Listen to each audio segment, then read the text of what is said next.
Good evening, everybody. Let's see if my audio is going to be too loud. Let Let's me see if know. let's see if my audio is going to be too loud. It's looking loud here. I need to.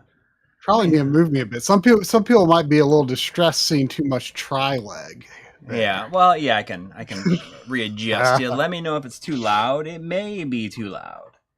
I can always adjust it. All right. Yes, I knew that. So you are pretty loud. Let me see if I can do this here. Coury sounds good. Try is loud. So this is normal. Yeah. I'm seeing. I realized. Oh, I'm going to have to be upstairs for the stream tonight because, I mean, I could set up my webcam, I guess. Although I can't remember, the cable is probably hidden in a rat's nest of wires. Okay. Uh, It should be good now. I brought him down a teeny little bit. but I was not prepared to use a webcam downstairs. What with the uh, TV changing out situation down there and testing the C2 and all that stuff. So I was not ready to stream from there. Still pretty high, and I'm not even talking very loud. So I think anyway. Interesting. Okay. I don't know how things have changed. Let me Well, do I mean, this. obviously my situation, my setup is different from what I'm normally calling into you on. Okay, so I may have just. Let me see here. Um, this is embarrassing. Uh, give me 1 second to. Well, while you're fiddling with that, I'll answer Renaissance Ninja's question, asking how much time do you play for yourself versus for YouTube? Unless I am playing through a game, like, and like, we just don't do videos on individual games that often, aside from like our year-end video or something like that. Um, Honestly, I don't really consider when I'm playing for YouTube, since so much of what we record is typically like examples from many different games. I'm just like getting a clip from this game, getting a clip from that game. I don't really consider it playing when I'm doing that. Like, that's not playing. That's clearly work. I'm playing that game to get an example of a specific thing. So I don't know. I just don't really consider that playing. yeah, Uh, yeah. so I would say, uh, when I now sometimes I am recording when I'm just like recording in the evening, like recording what I'm just playing for fun. Um, but uh, I don't consider that work because it's just kind of going in the background. I'm just there to play for fun. So you say I get depressed playing for myself. I mean, I can definitely see that. Like Playing for sometimes, yourself. What do you mean? Like just only? just It's like just like I playing by guess yourself. feeling like maybe feeling like you're. Uh, well, I guess he's also saying, flip side, I play terrible with streaming. So I guess streaming is like, I mean, I don't play a lot of retro games like when I'm neither, you know, when I'm not streaming. Like streaming is like retro game time. Usually, I mean, sometimes I play retro games on my own time, but like usually it's like that is my retro game time Yeah, for whatever reason, and I find it easier. Like, just to pick up and play like newer games. right, Like is very easily. it's Yeah. just what I want. Like that, my evening time, I just find easier to play modern games. But like, I find myself able to focus on retro games much better during a stream Hmm. because, like, I don't know, you just like kind of have these people watching you, and you feel like, well, I gotta make it, I gotta get there, and that kind of gives me the motivation I need to get to the end, but like I kind of find like modern games are like my escape in a way from some of the other stuff that we do. Yeah. I guess we see my audio is looking pretty low. I don't know if it's the way I'm talking. What about mine? Is mine good? I mean, yours is looking pretty good. It's louder than mine. But are they saying mine is good? I don't know if anybody's saying anything. The thing is I think that I got halfway through at some point. Epos Vox did this really great video of how to get really good sounding stream audio.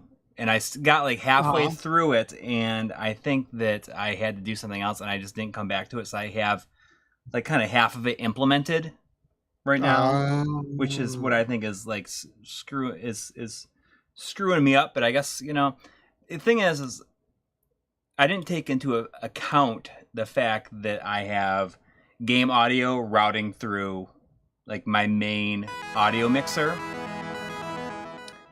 I cannot figure out why I get 2 sound effects now. For 2 sound effects for the whenever like a donation comes in. I don't know why, and it happened after last week, and I don't know. It does it twice. Let me see if it has anything to do with this here. 1 second. I'm just gonna see if I can just get rid of it. All right. Well, while you are getting rid of it. There was $2, I think, before we really started from Vanessa. Thank you. Saying thank you, MLiG. Everyone, all of you are awesome. Everyone, all of you, and you, aren't you, Sandy? Yeah, you're pretty awesome. All right, let's see if that does it. We were talking before the stream that we were going back and forth. Well, we didn't really communicate this to each other, but I think either one of us would have been okay if it was like either just like a just chatting stream or like not streaming, because we both had an interesting. We both had sagas of our own this week. That's for sure. Yes. I'll go ahead and start because yours is probably going to be continuing on throughout the entire stream. Mine's probably going to be like majority of the words that come out of my mouth this stream. Yeah. I do see that the stream name is wrong. I'll fix it after. Nothing I can do. The stream name looks right to me. Oh, the date is wrong. Yeah, the date. I can change the date right now. I'm going to do it. Okay. If you're going to do it, then do it. So I went to Florida this weekend. I think a lot of people thought that I said that I was going to Disney World. You were telling a story about someone else going to Disney World. Yeah, I saw that too. Yeah, so a lot of people thought that I was going to Disney World. I didn't go to Disney. I just went to Florida, to Fort Myers, Florida, to see family. And I wish we were going to Disney, but I kind of don't now. Because I don't think that my kids, I think that my son needs to be a little bit older before we go, or else he won't be patient enough. He's not patient enough now. But going down there was fine, but it was just there's so many people on spring break this week, because my kids were on spring break this week, and apparently so was everybody else's in America, and it was a total nightmare getting back. I've never I've had delayed flights before, but I've never just had them straight up completely canceled. We were supposed to come back on Thursday, and our flight was delayed by 2 hours, and then it was a few minutes later it was completely canceled. And the thing is we got these plane tickets back in January before prices were even crazy, and before price of gas was like even close to what it was or what it is now, and you know, like all this stuff was, we paid $200 each way for 4 people. Like it was total, like wow, it was like $400 for us to take this trip for a whole family, for 4 people. Yes, that's crazy. Yes. So, you know, as we know now, like everything is like super expensive. But so our flight was canceled, and the only option we had was to, you know, we're hoping to get the same flight out the next day, but that was immediately filled. And as we had come to find out, it was completely overbooked. And also, like the only thing after that was flying from Fort Myers to Orlando, and then having a 12-hour layover in Orlando, and then catching a flight like that next morning. So it was just a complete nightmare. Like we were looking into like maybe like renting a car and driving, and that was like anything that wasn't just doing what the airline told us to do, like the options they gave us, was at least like $1,000 to $2,000 to do anything. Like even just like renting a car, it was like $1,500, and it was normally like be like $800, but then it's apparently car companies, I don't know if they even have this now, but car rentals, like they will charge you $700 to leave it in a different city. I didn't know that. So it was going to cost us like $1,000 to $2,000 to get home if we wanted to. So what we ended up doing is we just went for the next day's flight, and then staying in Orlando. But the thing is everything was so screwed up that we ended up getting there at like 2 hours before our flight. So we got there at 4 o'clock, and then our flight was delayed from 6 o'clock until 10 o'clock. So we just like spent all this time there, and when we got to Orlando, so we had to rent a hotel. Like normally, if it was just my wife and I, we would have been like, we can just like sleep on the floor at the airport for a few hours, you know, like if it was not that bad. Mm-hmm. But with kids, I feel like we needed to, get a hotel, and we got a hotel, and the hotel was $200 for one night, and we got there at midnight, and we had to like leave at 4 o'clock. Because we had to get a flight out. And our flight was at 6 yesterday morning. Did your kids hate waking up at that time? Or Yeah, especially could they just like fall back asleep? Well, we carried my son, who was like asleep on our shoulders. So we got home like yesterday, and it was just like such a long, drawn out experience that I felt like I was just like hit by a truck afterwards. And I went to bed so early last night, and I slept extremely deeply, and I woke up this morning, I still felt like sluggish. Then I'll tell you, I had that first cup of coffee, and I felt like a whole new person. I felt as though that I don't know, and when you're like traveling and stuff like that, you always eat like crap. And at least when I'm traveling by myself, at least I adopted, I think it was when we went to like Long Island Retro Gaming, the Retro Con and stuff. I'm like, I'm just like decided like I'm not gonna like eat like heavy or like much at all like when traveling, because I hate feeling like crap when I'm traveling. And I feel like the last year of that, it just like that all went out the window, and it felt horrible the entire time. But I'm gonna like readopt that, and I'm just gonna I need to lose about 25 pounds, and I feel as though I am like my mind is clear, I feel good, and I'm ready to do that. I'm ready to ready to get my crap back in to order, especially since a lot of that went completely out the window. I just like didn't think about much when we were working on this Mr. episode. I was just like, I just gotta keep cranking away at it. Mm-hmm. So I'll tell you, like, it's just, I feel like I've recentered myself, and I am not going to fly with the family for the foreseeable future. I think that if we are going to travel anywhere, we're just going to drive. Because if we had driven, we would have been home like it's like a 14-hour drive. Not that bad, really.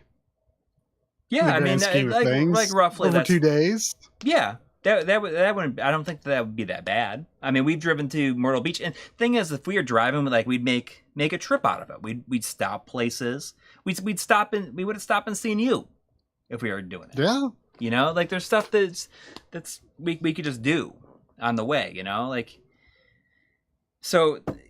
I think that that's what we're gonna do from now on.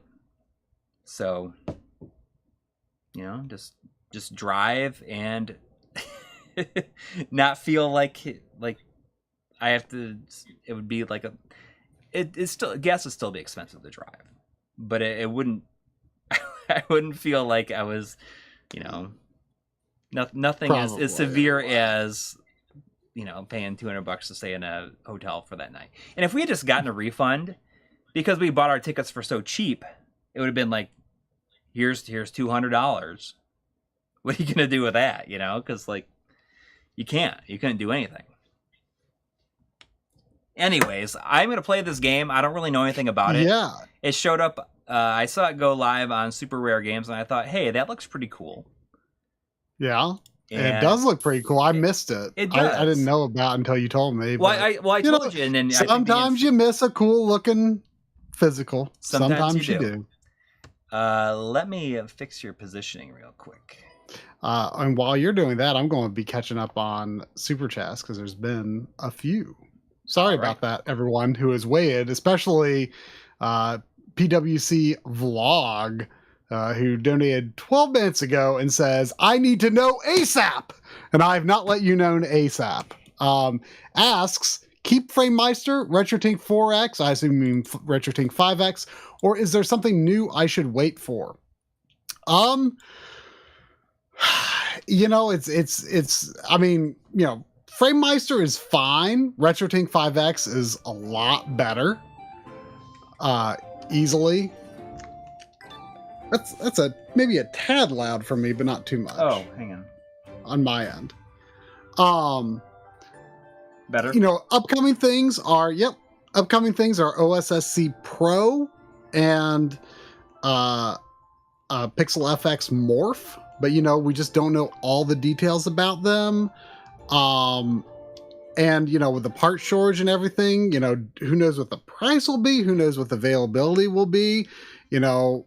I saw someone, I want to say it was in our Discord the other day, sort of being like, you know, like, oh man, I think if you don't have a RetroTink 5X yet, you might want to kind of get one because they were getting paranoid about, you know, what if, you know, I mean, as it was, I think it was a challenge for Mike to obtain all the parts, you know, some of the legacy parts like SCART input ports and stuff like that. Like, you know, that's something I've thought about lately. Like, how long is it going to be feasible for people to even make these devices that have SCART inputs and stuff like that? Like, how many more years will you even be able to get the components? Like, maybe you can buy the, you know, the FPGAs and the analog to digital converter chips and stuff like that. But what if you just can't buy some of the ports? Like, you know, we don't know how much longer, like, these cool people are even going to be able to make this stuff. We don't know. Right. So, I mean, RetroTink 5X, you know, I guess it's hard to say, you know, what all advantages the OSSC Pro and Pixel FX Morph could offer. We do believe both will be more expensive than the RetroTink 5X. And I don't think either will natively take like composite or S-video input. So if those are useful to you, then you might want to consider the RetroTink 5X because it's hard. You know, it's hard to imagine anything being like, you know, just like Coury would say, you know, a new OLED TV is never going, like, no matter how much better it is, like, you've already made the jump to OLED. Like, the next jump isn't going to be that big. It would never. And I think it's this.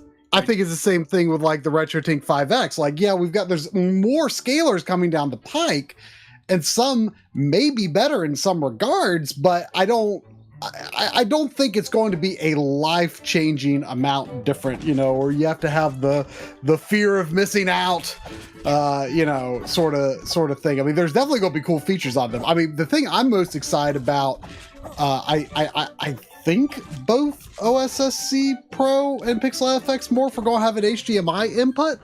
I'm very interested in that aspect. You can do similar things with RetroTink 5X if you like output, like, say, a PS3 via component, or you convert an HDMI to a component. You can do things like that that are pretty cool. And then the RetroTink 5X does have the experimental 2560 by 1440 display mode. I'm not sure to what extent that is guaranteed on the Morph or the OSSC Pro. Of course, it's not really guaranteed on the RetroTink 5X either, because it's experimental firmware, and he does not consider it to necessarily be as polished and compatible as he would like. I have been testing it on the new C2 this week, that mode, and the only thing I've tried with it so far is Super Nintendo, actually, and it drops occasionally, not like constantly, but maybe every minute or two. I've actually not tried anything else like PS3. I've tried like the Time Sleuth through that mode. And that seems stable, so it might just be a Super Nintendo thing, and there might be a way to like set like the sync value. Like, I saw someone talking about saying VSync values in the menu, and that's nothing I've tried yet. So I still need to tweak that. But yeah, anyway, enough rambling about that. There was also $2 from Renaissance Ninja. Thank you. It just says thanks for being mad cool. Well, thank you. And I hope you enjoy. There's some people. I hope you enjoy. I hope you enjoy playing games on your own, as you were talking about before, because you know what, you deserve that time. You deserve that time to yourself, to play the games, to play what you want, and it doesn't matter. You don't need to feel like you're being productive or unproductive. You're just playing that game to kick back and have a good time for yourself. You need exactly.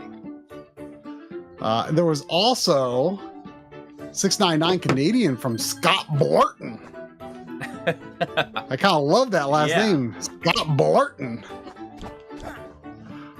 Saying, considering a triple bypass for Genesis 2, but wobbling pixels is highline composite color blending for checkerboard. Do you still suggest triple bypass? I've got a triple bypass board, and I've still never had it installed on any of my systems. I've never had my main Genesis has a region mod, but otherwise all of my Genesises are just stock. I do not have any video mods on any of my Genesis systems. I want to get the triple bypass installed someday, but wobbling pixels, highline composite color blending for checkerboard. I don't know anything about this. Do you know anything about that? Is that familiar to you? I don't. I mean, it's an interesting idea, doing composite blending for, I assume, some sort of RGB output. The thing I will say, though, I mean, you highlighted this in the Mr. video, like, composite blending tricks that try to mimic the effect for HDMI or RGB output. It's never going to look the same.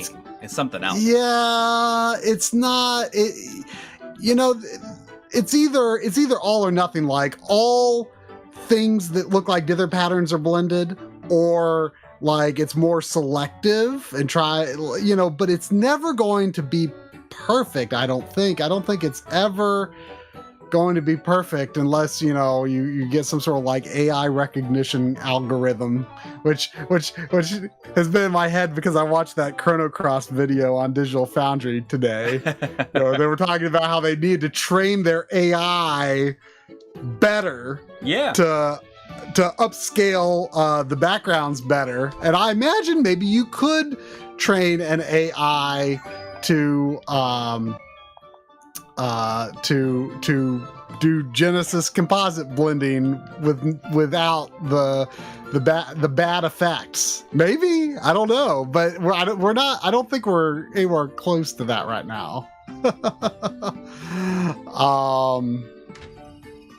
But yeah, I don't know exactly in the end what kind of Genesis mods, video mods I'll get. Like I kind of want to get something either in a Model 2 Genesis. I've also got Model 2 Mega Drive, so I don't know. I don't know. What do you think about this fluffy dog? Is it a dog/cat mixture? Dog, lion? I would call that mostly a dog. Looks pretty cool. Dex. I just realized I hadn't been even looking at your game until just now, because I was looking at the. That's what happened to me last week. So yeah, I know. You know, I started to say earlier, but you know, you were talking about how you were eating like garbage while you were traveling. Mm-hmm. Well, look at what I surprised myself with, because a few weeks ago on the stream, Coury brought up Andy Cap's hot fries. I don't know if I'm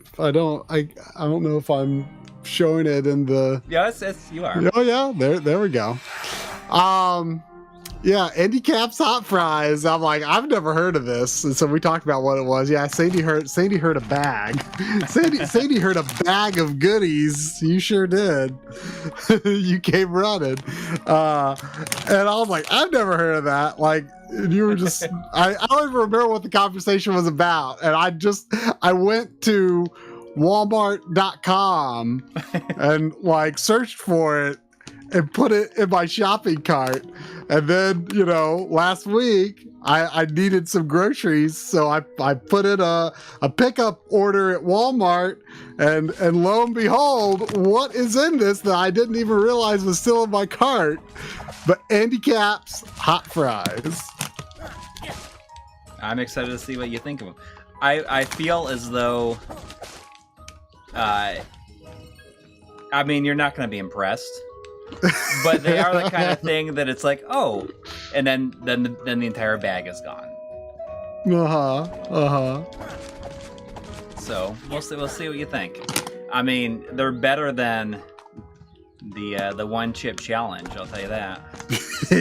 Well, on the back it says, taste the oven baked crunch in 3 exciting flavors. There's hot fries, corn and potato snacks, cheddar fries, corn and potato snacks. You just get the hot fries. Hot fries. And beer battered onion rings. Oh, that doesn't sound good, really, to me. There's also a little cartoon on the back of the guy that's on the cover. Yeah, but he's just wearing. He's got his hat. I know, but he's laying down on the couch wearing a white T-shirt, as opposed to his like, you know, fancy like old timey London get up or whatever he's wearing. Old timey London get up. Well, there's a lot of people in the chat saying like, "How have you not had these before?" I've never heard of them. Like, are they common in vending machines or something? I've never heard of them. So I mean, I was under people the were saying that they're they're like gas station food. That is exactly what they are. They are exactly gas stations. I've never been a frequenter of gas station convenience stores. I mean, I go in sometimes, but I've never really browsed the where. Sandy is all up in this. So let's see what Andy Cap's hot fries smell like. I mean, they're like chemicals. Like, I can't even believe that it's like on the front doesn't say like potato something and corn snacks. It says corn and potato snacks. Yeah, I mean, they look sort of like Cheetos. They're thinner than I thought. These are like glowing, like almost like neon, like Yeah, like magenta or something. orangish And red. like I can't tell if it's just because of the LED lights I've got in here. Let's change the lighting to a more neutral color here. Let's see. So I can get an idea of what There's a lot of fans in here. like. Oh, yeah. Yeah, I mean, they're the kind of thing. Okay, yeah, they look less offensive now. They look less offensive with normal 5500K lighting. I have to admit that I am color Cheetos. I'm envious that you get to have those, because I probably haven't had them in probably 15 years now, maybe more.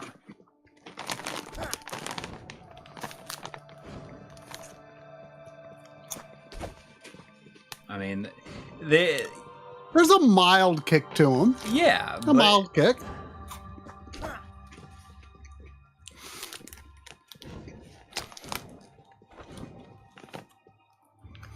So have you? They taste like they're like slightly spicy Cheetos, except they taste more like,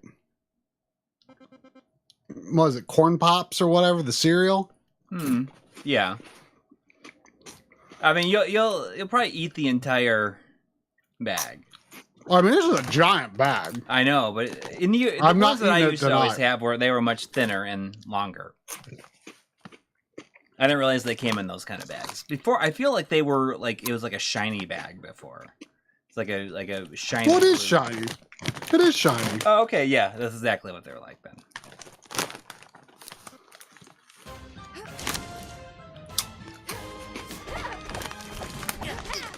No. Not bad. Beat me.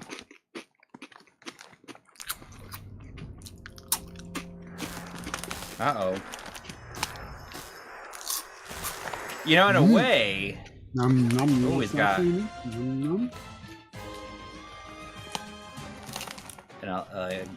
Crimson Sword.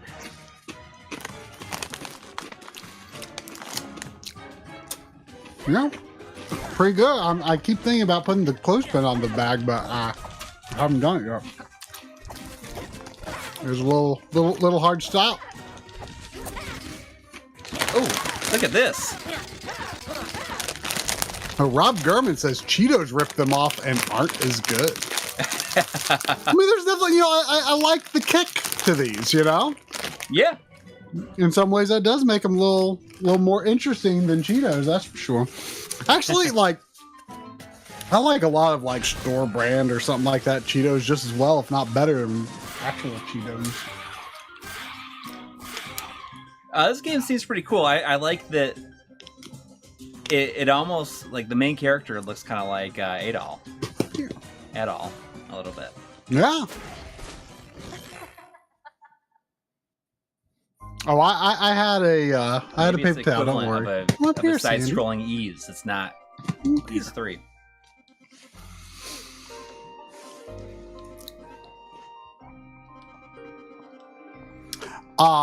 There were a couple of super chats. There was $2.79 Canadian from Matthew Winstone. Thank you. Thank you.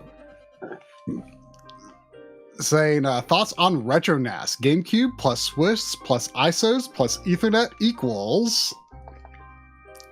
Yeah, Coury knows a lot more about than I do, but the retro. I don't really know much about Retro NAS. It's something I I would like to do. You know a lot, but you know a lot more than I do. I haven't looked into the specifics other than I know it exists and people seem pretty confident about it. We've talked to Bob a bit about it, and I think we're planning to probably get that set up for ourselves, especially once you upgrade your NAS. Come up here, Sandy. Come up here. Yeah, I'm not sure when that's going to happen though right now. And then I'm going to get my own NAS, and I might. Well, that's the thing. It's like you don't use the NAS for that. It wouldn't be. It's so you can use a computer as a NAS, or Could you use a NAS as a NAS though? I'm pretty sure that you would not be able to use like a Synology NAS. You'd have to like Oh, flash really? the firmware and everything out of it. I'm not even sure if that's even possible. Oh, okay. Well, I am still probably interested in getting it set up someday. Yeah, I mean, if you have like an old you know, computer, like that's the whole point is that you can put it in like an old computer, or just like put a ton of hard drives in it. I mean, I'm really bad at like updating flashcards and putting stuff on the SD cards and stuff. So if that stuff was just like in one location, that would make it a lot easier. Well, we kind of do that with our NAS as it is.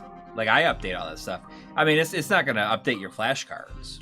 You have to take them out and put stuff over to it. I mean, that's yeah, that's true. But could you pull stuff over like to the X station or something? Because like that has Ethernet, right? I think. No, not that I know of. Or I mean, I guess it could via the PS1 digital, maybe. Yeah. Well, I don't know. I think that's something that they had talked about at one point. But no, you can't like load that stuff over NAS. I thought they like talked about something like that at one point, but it hasn't happened. So yeah, I don't really know what to expect, but it sounds very promising. There was also $2 from Joshan. I'll go with Joshan. Saying, any of you played the Hotline Miami games? Thoughts? You know, one of the early videos on the channel back in the How to Beat days was How to Beat Hotline Miami. If you search our channel for How to Beat Hotline Miami, you will find How to Beat Hotline Miami. That was Coury though. You beat it. I have played a good bit of it, but I don't think I finished it. We've both got like the collection on Switch that has both games in it. Yeah, I finished the first one, never the second one though. Yeah, I liked it. I liked what I had played of it, but you know, I mean, it's always like, you know, ownership is a big motivator for me in playing a game, and you know, it was just like a freebie on PlayStation Plus, I think, like years and years and years ago, like on PlayStation 3. Yeah. So it was actually requested to be played as a directorship game on a Backloggery stream. And so that was why I played it, and I liked it, but you know, after the directorship, it was just kind of like, you know, since I don't own it, like it's just it's hard. It's hard to get even though I liked it, it's hard to get the motivation to, you know, finish it. But I do own it now. On Switch, so I would like to beat it. I remember enjoying it. Oh, I can shoot some stuff here. You know what this reminds me of is that Momodora game. Oh, yeah, I have that, but I have not played it. Well, I think you booted it up on one of those games we haven't booted streams. Oh, really? Yeah, I may have. I don't remember anything about it, though. You did. Well, I think you were kind of striking out on that stream, and that was the game that you were like, ooh, I kind of want to play this. Yeah. Yeah, it makes me think. That's a Metroidvania. I'm not sure if this is a Metroidvania. It's more of like a level-based game where it seems to have like an overworld map. Yeah. Which I can get into. There was also a $5 super chat from Jamie White. Thank you. Thank you. And no comment, but it has an avatar of what looks like a possibly naked anthropomorphic lemon wearing sunglasses sitting on a chair and waving at us. Ah. There's also next to it a I think it's a lime. I thought it might have been like a lump of ice cream, an anthropomorphic scoop of ice cream, but I think it's a lime that's it's dog or cat on the floor, also waving at us. Thank you, Jamie Watt. So what's kind of interesting is this has you can run off the side of a ledge, and you have like a few frames to jump. Whoops. Oh. So it's kind of neat. Like, but it's not a double jump. You can't, like, if you go too far, you can't do it. Right. Did it, like, explain that, or did you just kind of figure that out? I just kind of figured that out. That's neat. Well, it's nice because maybe sometimes it's hard to see the exact edge of a platform. Right.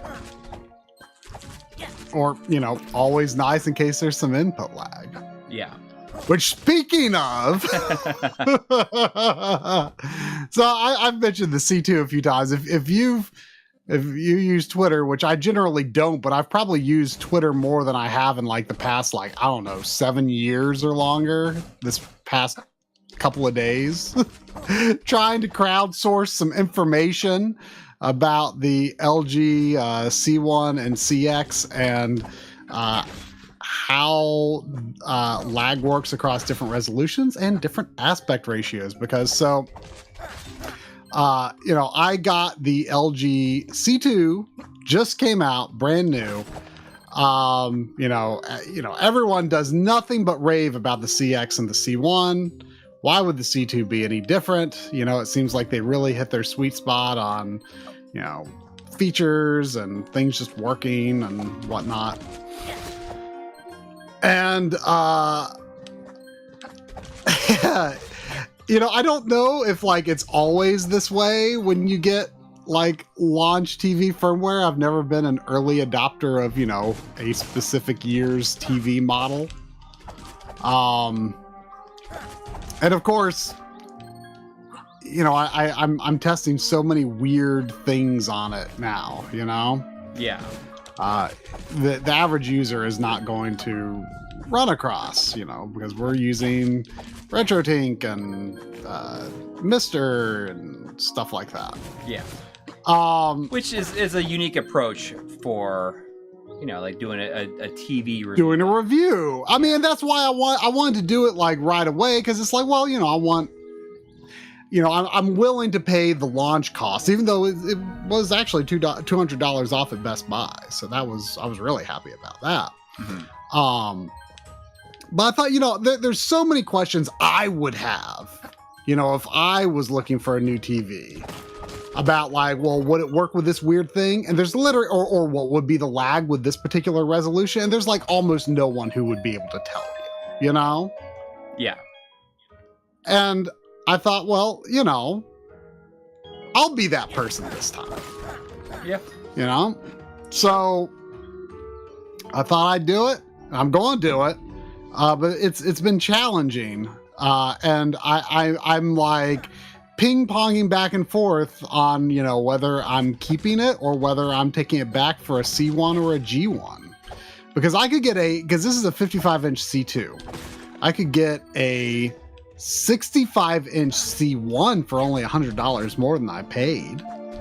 And I could get a 55-inch G1, which is like the most premium one of last year, for I think like $200 less than I paid. So these are points in consideration. I've been trying to, you know, source information via Twitter and Discord to the extent I can. We've learned a few things about resolution handling on the yeah, keep in mind G1 doesn't include a stand. Yeah, I mean, I'm right now the C2 is on its stand. I'm actually using the stand for the C7 for the first time ever since I got it, because I have always had it mounted. But I took the C7 off the mount. The mount's still there on the wall, but I took it off the mount, put it on its stand, and then put the C2 on the stand. And they're side by side for, you know, video production purposes. And then when I'm done going to mount, if I keep the C2, I'm going to mount it. I have until April 21st to decide. The G1 does not include a stand. Yeah, that's why I was responding. Is that one of those, the gallery kind? you can buy a separate stand. Well, I think there might be. Isn't there like a Z series or something that's like even more expensive, or is that the 8K ones or something? Which like there's not even any point to 8K, and I don't know if there ever really will be. Oh, come on. Okay. Eventually there will be, I'm sure. Eventually, but it's not very compelling. I don't think it's going. Like, what if they just skip over scaling games to 4K and just go straight to 8K? Right to 8K.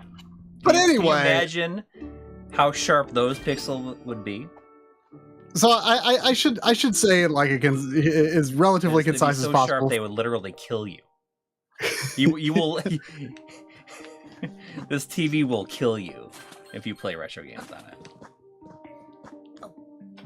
See, Joshua William E saying, I didn't try the issue you're having with your C2, or you didn't hear, or do you have it, or what?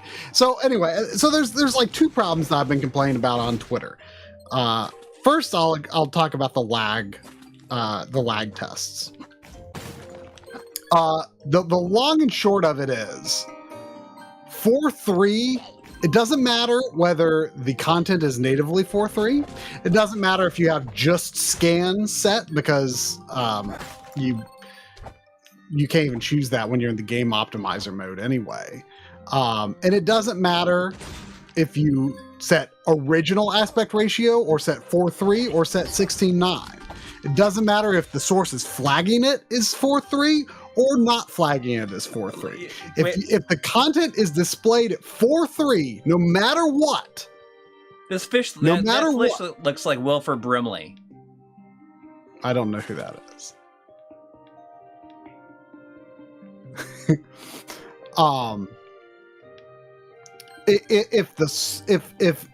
If you're displaying at 4.3, no matter what you named the input or the icon you chose for the input, no matter you're in game mode, no matter whether it's flagged as 4.3, whether you have it set to automatically use the source's resolution, it doesn't matter. If it's 4.3, if it's displayed at 4.3, it's an extra frame of flag. If it's displayed at 16:9, it's free. And it makes no sense. So your feed is, let's say you're feeding it, 480p,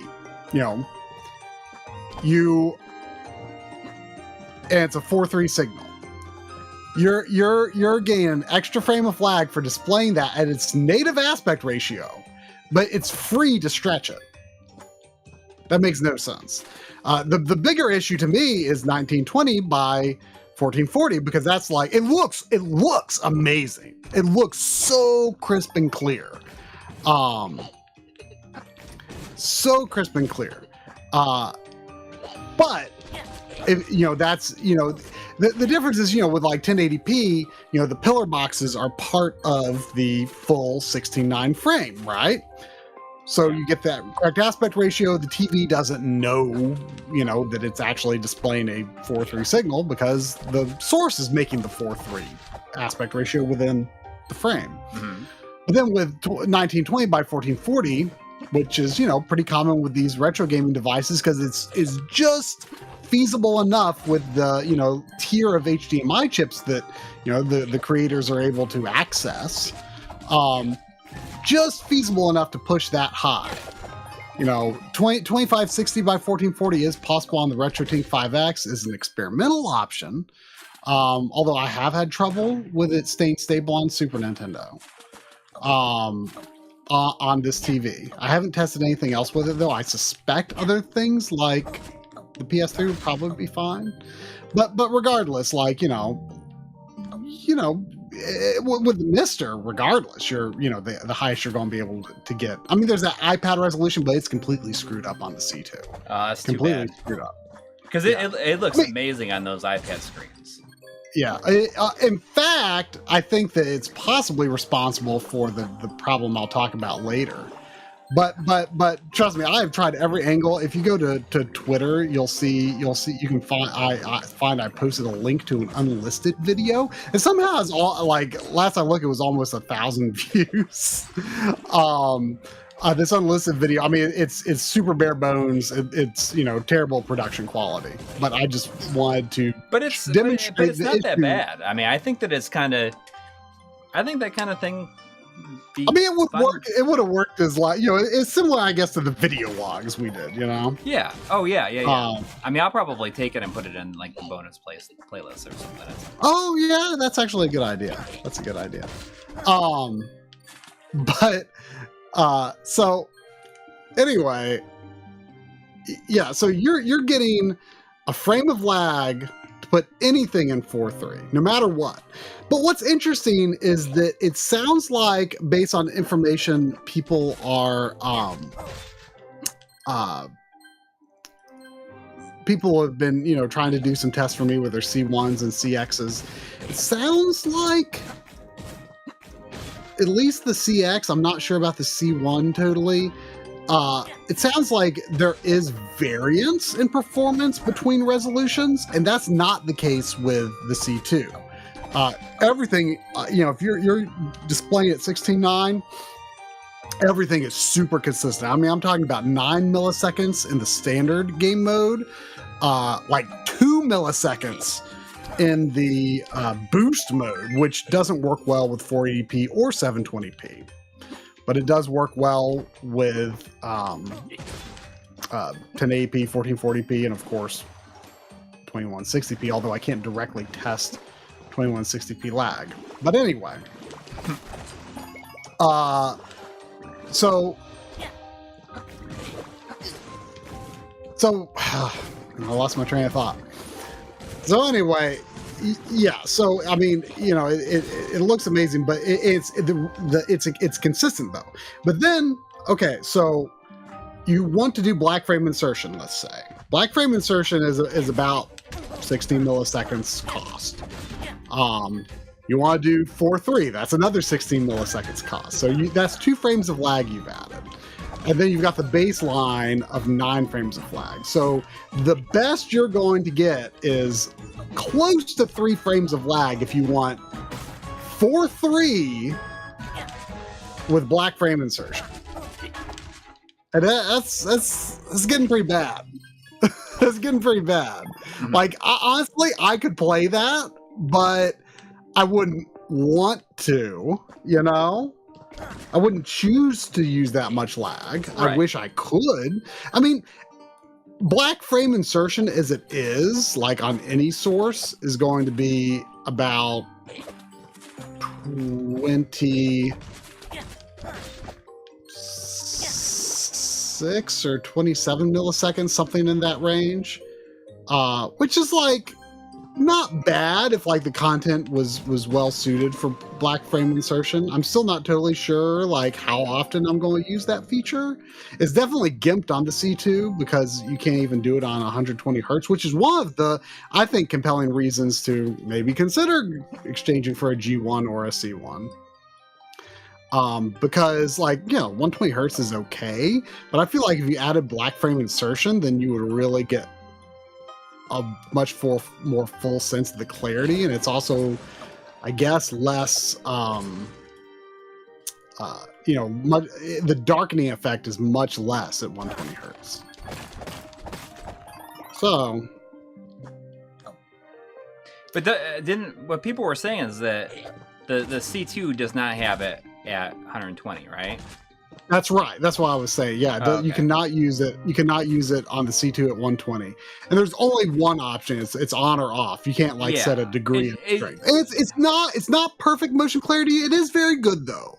Like, I mean, it certainly looks like if you wanted to use black frame insertion on the C2 as it currently is. I mean, who knows if the thing we don't know is this the fact that the lag is so consistent across resolutions on 16:9. And then so consistent in how it adds lag, frame of lag at 4.3, almost gives me the impression that this is like a total rewrite of how they are handling, managing input lag and managing how 4.3 functions on the TV. Which it makes me worried that a fix may never be coming. It might not be a bug. I mean, it seems like a bug. But the more I look at it, it might not be. Yeah, it is really difficult to know where their priorities are. Like, do they even care about this stuff? I mean, they have to know that They people don't. like these TVs for new games and retro games, right? I mean, I would assume that they have some sort of an inkling, an idea that. I mean, that people who like even knows? Because I mean, like, you know, I mean, I assume most of their engineering happens in Korea, and like, I don't know how popular like retro console gaming is in Korea. Like PC gaming is so huge there, you know. So that's probably why 1440p is supported well. But you know, I don't even know. So it's a, you know, I'm back and forth. The piece of information I'm trying to find out. I was saying yesterday that I think that there's no way that you're not going to return it at this point, because it's already been like, it's tainted, as you said. Yeah, like you're already annoyed with a lot of aspects of it, and you know, you wanted to test something today, so you ended up buying an M Classic, a thing that you never you said you never would buy it. I never said I would. I never said I would never buy it, but I don't want it. I mean, I've long thought that we should have one because people bring it up all the time. No offense if anyone in the chat loves the M Classic, but what it does is not for me. But someone suggested, well, there is an option on the M Classic to display retro content at 4:3 within a 16:9 frame. And that would possibly solve the issue, but I don't know if it would. You know, if you're feeding it 1440p, is it going to like just not do anything to the image? That'd be great if it didn't, because I'm not going to use it if it does anything to the image. But right. Like it's just like, well, I'll test it. But it's a good thing for us to have. You know, maybe we should finally do a video on it so we can just say like, you know, here's what it does, and here is why it is not useful for any of the scenarios that you're asking. Is what about the M Classic? Would this work for that? No, it wouldn't, because yeah, well, you know, the thing that I said is that it's so annoying, and because we've like run into like some firmware issues with a number of things recently, and it really just feels like we are like having to spend money to solve problems that shouldn't exist in the first place. Yeah, well, I mean, it's so shocking, because I was saying, like, you know, I'm not used to being an early adopter of anything outside of like game consoles or you know, retro community products, you know, which oftentimes we might even have access to pre-release. And I'm used to seeing like small problems with those, but you have access to the creator, and you can give them your feedback, and they implement it, you know? Yes. And you know, with this, like, there's just no way LG is going to give a hill of beans of what I have to say. They'll never hear about my grievances. It'll never reach the ears of the people who could do anything about it. You know, so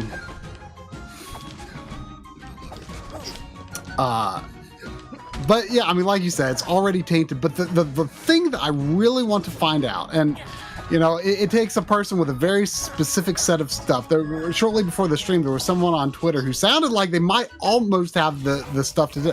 I mean, you would need a C1 or a G1. You would need a RetroTink 5X and a Time Sleuth or some other lag tester like that. And you'd need to, and a lag-free or relatively lag-free HDMI to component transcoder, so you could run the Time Sleuth into the RetroTink 5X, and then you could output 1920 by 1440 and test the lag on the C1 or G1 in frame lock mode, of course, at both 16:9 and 4:3. I don't think 4:3 is going to change the performance on the C1 or G1. But you know, I see with the CX, it sounds like the input lag on 1440p is going to be at least like 25 milliseconds. So in a sense, like I already know, like, okay, well, if I at least use boost mode on 1440p on the C2, you get about 18, 19 milliseconds, which isn't that bad. I mean, that's around the lag I would get on the C7, and I couldn't even use 1440p on that screen. So you're still getting an overall advantage. But it's such a shame you can't use black frame insertion, because I feel like Mr., for example, would be, you know, with like a CRT effect or something, or Retrode 5X. I feel like that's the kind of scenario where I am most likely to want to use black frame insertion, probably more so than modern games. So, you know, it's such a shame that, you know, that's not really an option. So I'm really trying to find out if 1440p has similar or less lag on the C2 or sorry, C1 or G1. If anyone can do that, I mean, I'm sure There's to miss it in the stream chat saying that they could do it. Oh, could you? I have Fevian LP. I have all those tools. I can DM you on Twitter. Excellent. Please do. Please do. And I will try to get back to you after the stream. If you want to test it right now, I mean, you know, again, you just need to go, you know, I used 480p because that seemed to give the lowest lag reading through the Retrode. So 480p on the Time Sleuth 2. I have the Porta, PORTTA, HDMI to component converter. That into the Retrode 5X. Make sure the Retrode 5X is in frame lock mode, and then test it in both 4.3 and 69. You can actually change the output flag within the HDMI menu on the Retrode 5X. So if you have the experimental firmware, it'd be nice if you could check the 2560 by 1440, but I'm mostly concerned with the 1920 by 1440. You know, and it just, I only care about the reading of the top bar on the Time Sleuth. That's all I care about. That would be hugely helpful. I would really appreciate that. Yeah, just send me anything you can on Twitter. If you have any questions, I'll try to respond and answer there after the stream. But yeah, I mean, that would, like, if that was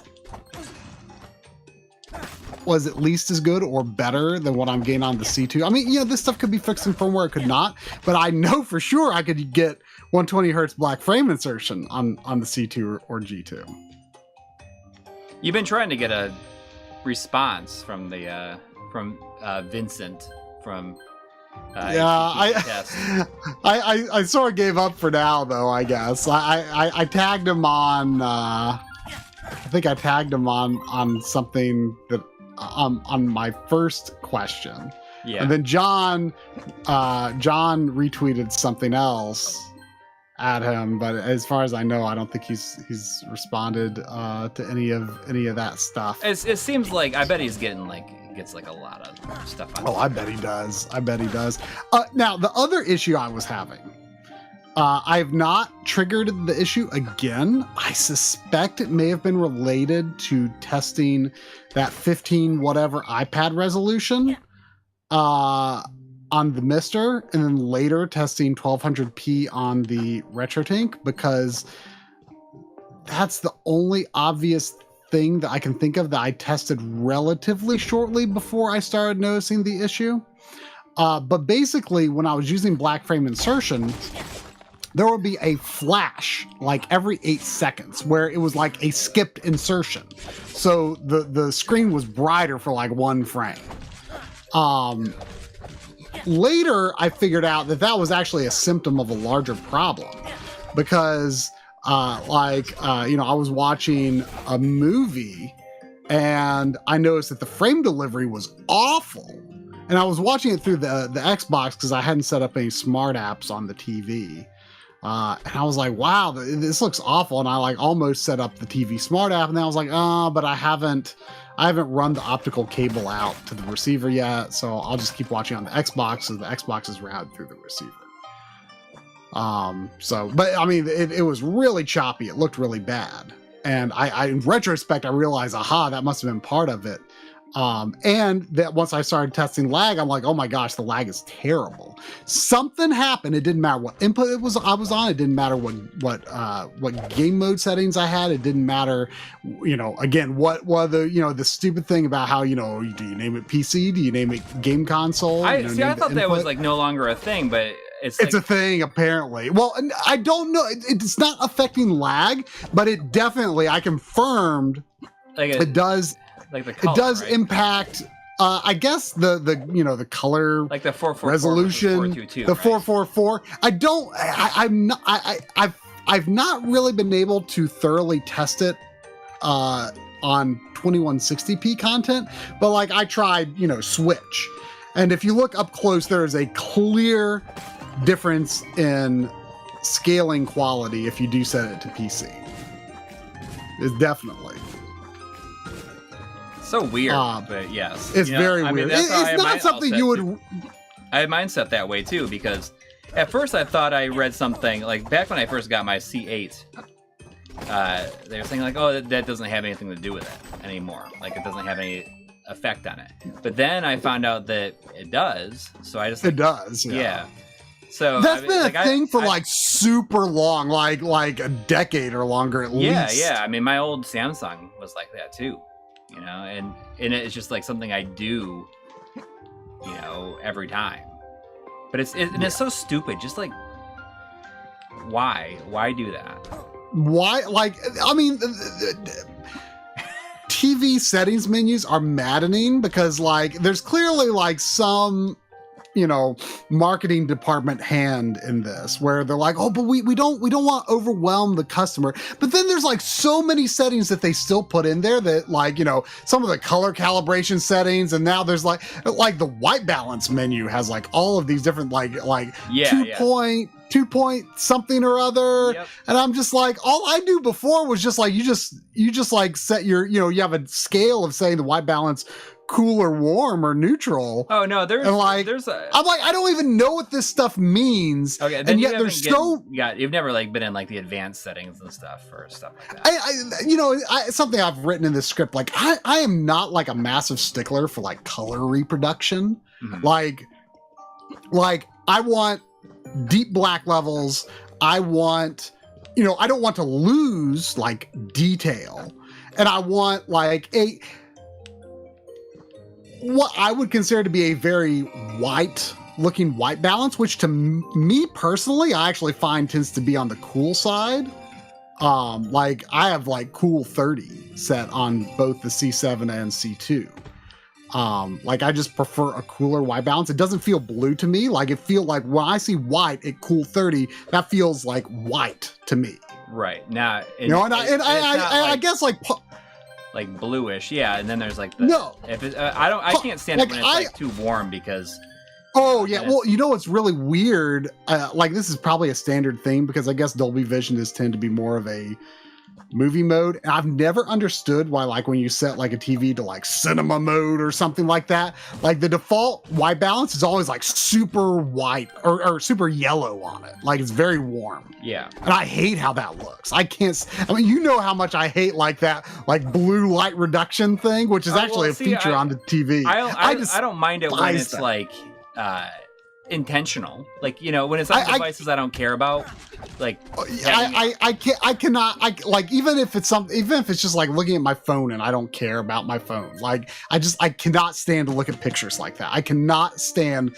like an unnaturally warm white balance, and the default like Dolby Vision white balance, like even in game mode on the C2, I imagine it's probably often this way because Dolby Vision has really only been not really traditionally been a gaming thing, but you can do it on the Xbox. This thing is showing every single showing like everybody who subscribes for some reason. I don't know why. I didn't mean for that to happen. But like what happened? Like every person who subscribes to the channel, it's like telling everybody. Whatever. But anyway, like the default warm white balance on the Dolby Vision, like I thought looked terrible. I don't know why it was that way by default. Like even for a movie, like I would not want to look at it that way. I like a somewhat cool white balance because that feels like white to me. I think that mentality may come from like, you know, using video lights. You know, you usually use a cooler color temperature video light, and to me that is white. You know, that is white. You know, like the white balance, like it looks to me more like a, you know, like a warm indoor light, you know, that you'd use in, you know, your lamp or whatever, right? You know, a traditional indoor light color temperature, you know, in like the, I don't know, the 3000s or whatever, like that's, or lower, like that's what the Dolby Vision default felt like to me. I thought it was terrible. But anyway, at least you can change it. I'll get back to this in a moment. I don't want to wait too long to read Terminal Philosophy's $5 super chat. Thank you. Saying, MLiG rules. Hope you guys are doing well. Can't wait for the updated studio tour videos. Consider streaming Black Future 88 one day if you want. I'm not familiar with that. Are you? I'm not. Yeah, I'm doing my... Oh, GameSack agrees cooler color temperature is more true white. And that's what I want. That's what I want. Studio tour will be my next video. Like I've started basically scripting, and I wrote like kind of an outline. I'm like, oh god, this is like there's a lot of stuff here that maybe I didn't think about, and that's okay. But what I might do is I might once I kind of get most of the stuff scripted, I it's definitely gonna be a bit looser than our videos are. You know, I think that like that's what made the other one fun too. But I think I might just like kind of reach out and be like, so after I get everything done, I might just say like, what are some specific things that people would like to know more about? You know, and just maybe have like a little bit of a viewer questions, like how do you do this in your setup at the end or something like that. Like that might be kind of fun. But we'll see. That's what I'm working on. Have you tested the lag on the C2's 21:9 or 32:9 aspect ratios? CX and C1 don't have those aspect ratio options. Yeah, those don't really interest me, but I did think about seeing if there was a way I could test them. Because I was like, you know what? I bet it adds that frame of lag just like 4.3 does. Everything but 16:9, I bet. That's just my guess, but I have not tried it yet. But I'll try to get to it. It's not very important to me, but it would be interesting information if it is similarly that extra frame of lag.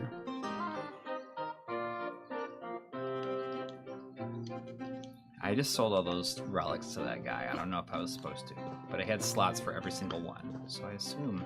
I see Ethan BB saying because D65 white is warm, that's why all movies are mastered like that. And see, that's the thing. Like, I don't care that much about like what standard like the movie was mastered at. Like, I don't care about like getting exact directorial vision colors.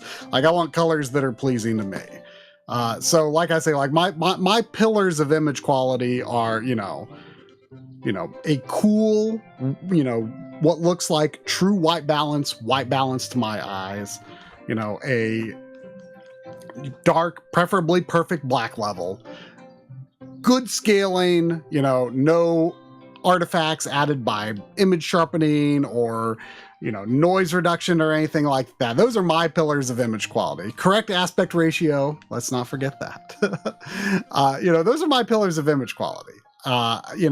Color, you're not going to see me putting, scopes up on the TV and measuring nits and measuring color gain, the color graph and stuff like that. Like, it does not bother me that much if like I've only like one time maybe two times on any devices like ever like really tried to change like the specific like values for like red, green, and blue. Like it's not that big of a deal to me, that aspect is not that big of a deal to me.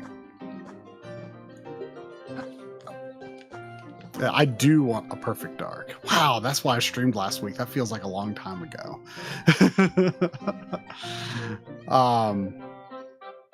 You know what's interesting too? Let me finish where I was going earlier with the So what I was saying earlier was I was getting into this. I somehow got into this mode where changing nothing I changed in the settings fixed it. Nothing fixed it. And I was in game mode. I was in all the good settings. Did all the things that you should do. And, frame delivery on the movies was bad. I didn't notice bad frame delivery in games, but it might have been. Other than the black frame insertion had that periodic flash about every 8 seconds. That was the clue that something was really wrong. And nothing I did fixed it. And ultimately, I decided to do a factory reset or a reinitialization, I guess, because it's not truly a factory reset because I had updated the firmware the one time that there was a firmware update when I got it. I updated the firmware. I didn't see these issues until after I updated the firmware, but I suspect it had nothing to do with that. And doing the reinitialization fixed it. And then eventually it happened again. And it was right after I tried 1200p on the Retrode 5X. It and that 15 whatever iPad resolution on the Mister, those are both totally borked. Like I think I've heard they work on C1 or C2 or C1 or CX or both.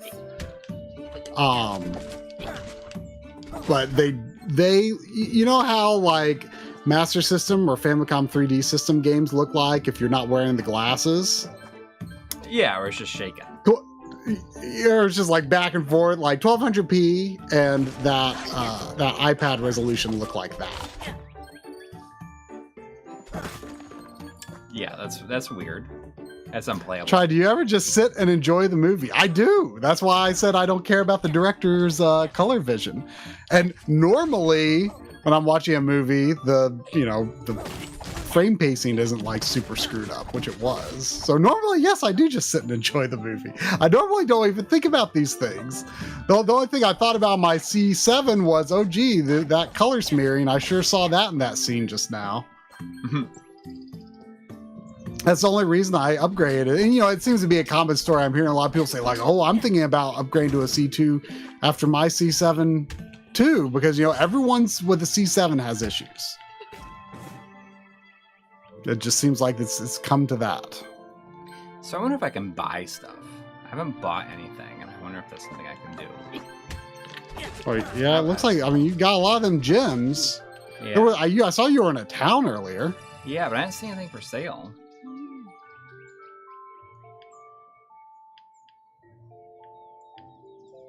Maybe I can later on. Your opinion about colors is probably why Vincent hasn't replied to your tweet. I never said that publicly until now.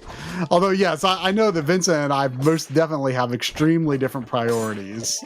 We are probably on different ends of the video file spectrum. I mean, he obviously knows a heck of a lot more about the settings and what they mean and what they do.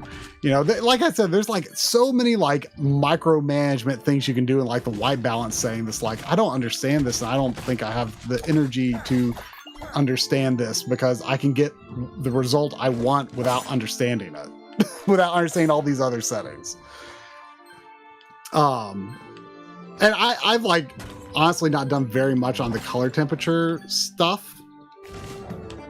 But yeah, I think it was possibly those resolutions throwing it into that weird mode where like the lag and the frame delivery and the black frame insertion was screwed up. Luckily it was fixed by reinitialization. But when I tried to see if I could throw it again by doing that, I was like so convinced, like, aha, I figured it out, and it didn't do it again. Now, I haven't tested those in the past 2 days, and it has not happened again. So I still think that was it. I think it was something just threw it off. Like, what was it? I briefly was talking to Bob. What did Bob say? Bob said something. What did? Let's see. I asked Bob. He said,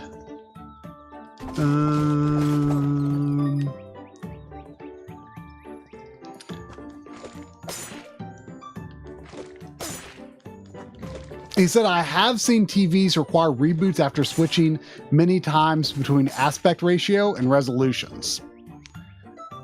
So, maybe that's it. Like, just something about changing those resolutions tripped something up, Right. And also I think, with it kind of freaking out while it was doing 1200p and 15 whatever. I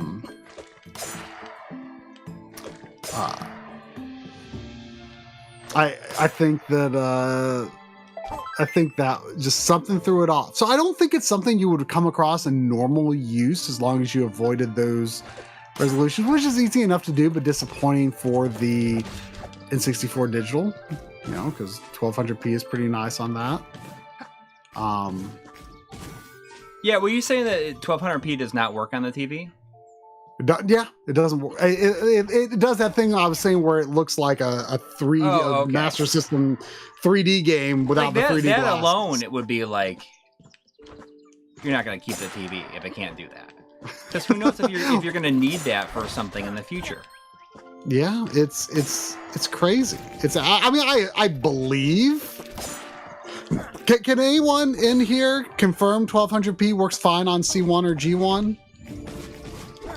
I'm pretty sure it does. Like it looks awful. It looks awful. It's unusable, beyond unusable on the C2. And again, who knows if it's even going to be fixed? It's such a niche use case. Yeah. The big question is, if I do bring it back, is it going to be that the 55-inch G1 is cheaper than the 65-inch C1? The G1, the interesting thing about the G1 is basically the same TV I have now, but presumably with working features because it's got the Evo panel. But part of me is wondering, is the Evo panel partly responsible for some of these quirks?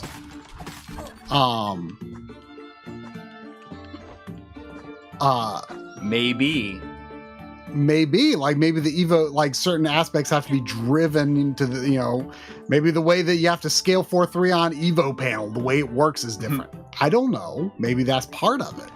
So the C1 would probably not be an Evo panel. And here's the other interesting thing. In SDR mode, I think the C7 looks better. I do.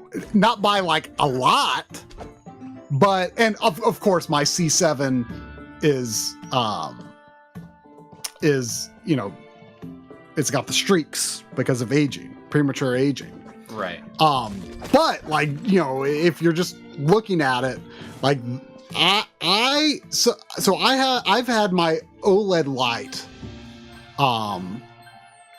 set to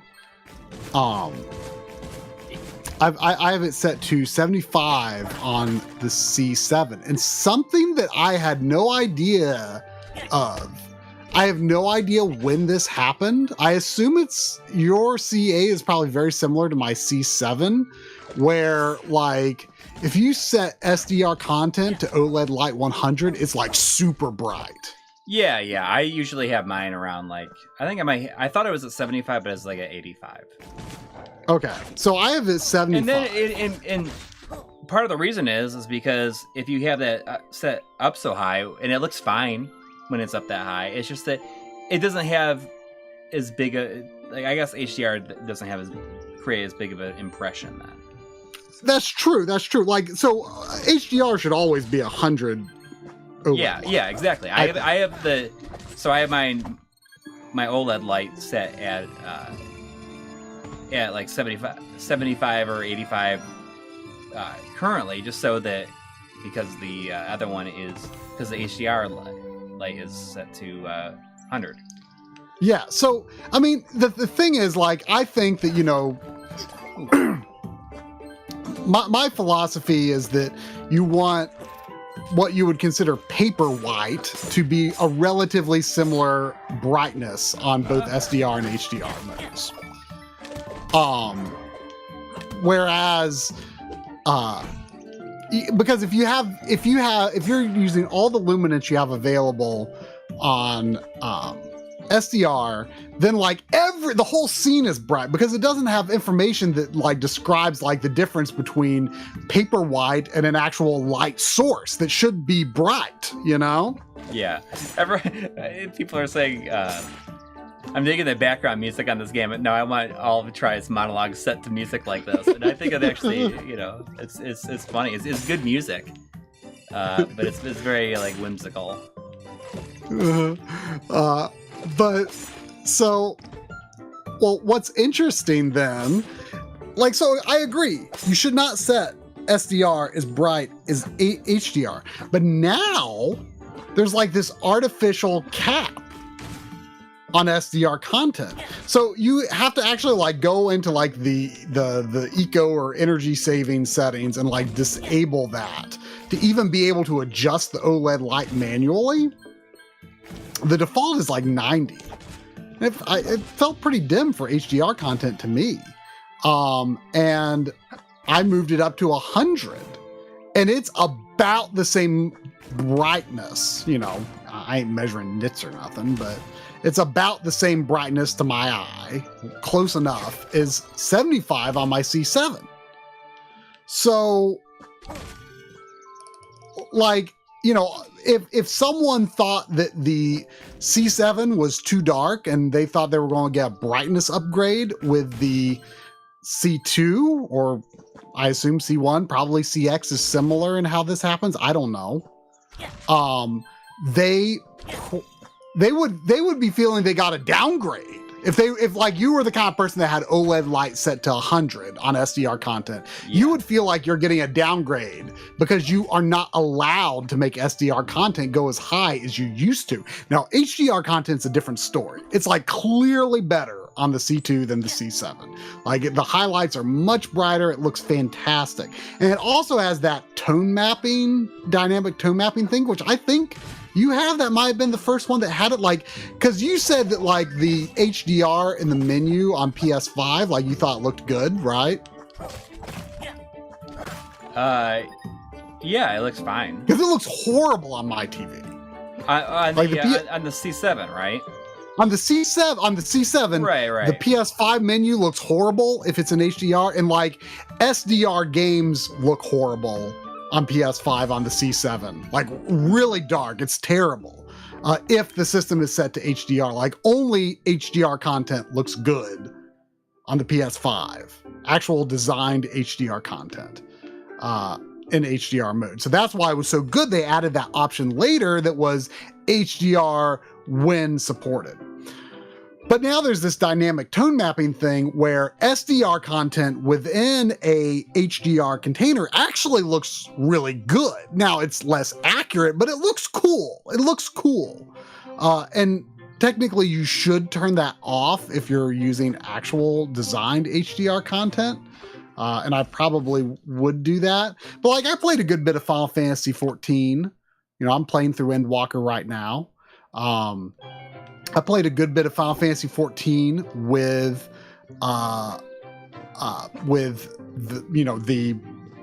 which is non-HDR game, with the, you know, PS5's HDR and the dynamic tone mapping, and even black frame insertion. And, you know, it still felt pretty bright, and it looks great. Like, but if you're just using content that is just purely SDR, like Switch games, or, you know, if you wanted a more accurate color presentation for your, you know, non-HDR PS4, PS5, Xbox games, you know, you're not really getting an upgrade. And I actually thought I was able to make the colors look slightly punchier without losing color detail on the C7. Because I'm basically, for this video, I'm basically just using the same settings I've always used on the C7. And I, you know, set contrast and color, very similar, and tried to see if I could push higher without losing detail, and I couldn't. So like OLED light at maximum, color settings very similar, color and contrast. There is a little more punch to the colors on the C7 for SDR, but HDR is punchier than the C7. HDR definitely looks better, but there's this like, the TV can punch. The TV can go brighter and contrastier in SDR, but they just don't let you push it as far. But if I didn't have the C7 right next to it, I probably wouldn't think anything of it. And once it's that case, if I do keep this TV, I will tell you that this entire situation has made me feel like just okay with like letting things ride for a few more years.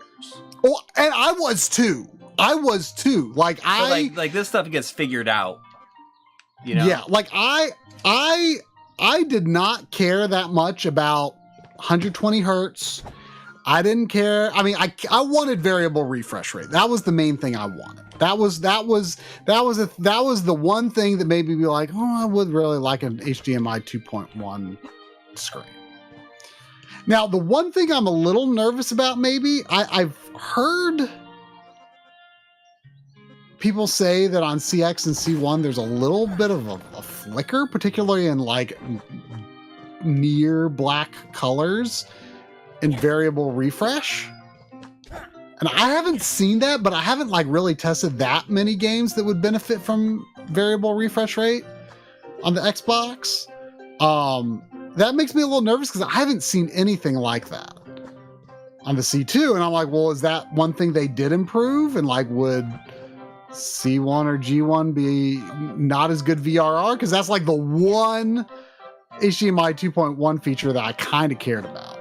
But like, yeah, I was content to wait it out on the C7. But then, but even if, these even if there's like certain things that I would be interested in, it feels like they are still figuring it out too. Like the people who like invented it are still figuring out like how to actually do it. So I'm just cool with just like hanging back now. And like I just think about when I do eventually upgrade to that stuff, like it probably like 2.1 is probably going to be like a stopgap. Like what, like, well, what's it's hard stopping to them say. from going to 3.0 once they get it all figured out, right? Well, does 2.1 do 8K at 60 or not, or is it just 30? Oh, I don't know. Let me look it up. I'm gonna fill up my water. I'll be right back. Let's see. HDMI 2.1A. Are we on 2.1A? Let's see. 8K.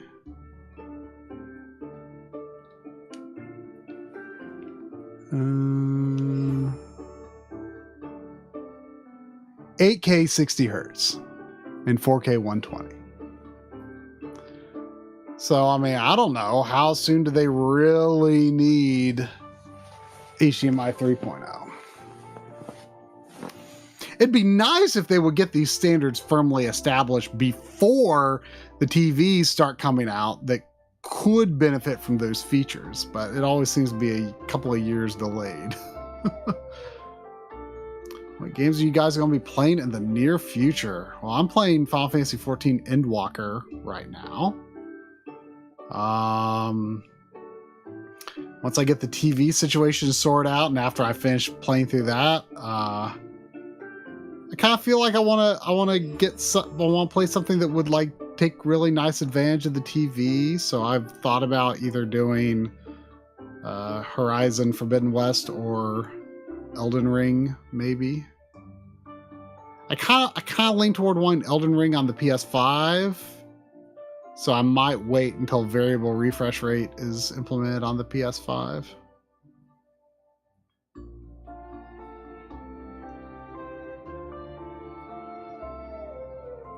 How is Endwalker? I haven't had a chance to play it yet. I'm Let's see, how far into it am I've been to 3 areas. There's like 6 regions, I think, in every expansion, so I've been to the 3rd area. Only done 1 dungeon so far, you know, so I haven't moved too far into it, but not been a lot of like crazy reveals in the plot yet. Things so far moving in directions somewhat like I was expecting, other ways not quite like I was expecting. But it's pretty cool so far. But it's too early to say where in the expansion pantheon it will lie. Replicant, I did call LG and talked about the streaking issue. I mean, it's too old. They can't do anything about it. You know, I wanted to see, you know, if they'd help me out, give me a discount on another TV at least. Nope, it's too old. Too old. I think, you know, you see you saying you have a B7, 0 issues. Think we got around the same time. I got mine the day after Final Fantasy 12 Zodiac Age came out on PS4. I remember that very clearly because I started that on my LG or Samsung 1080p, and then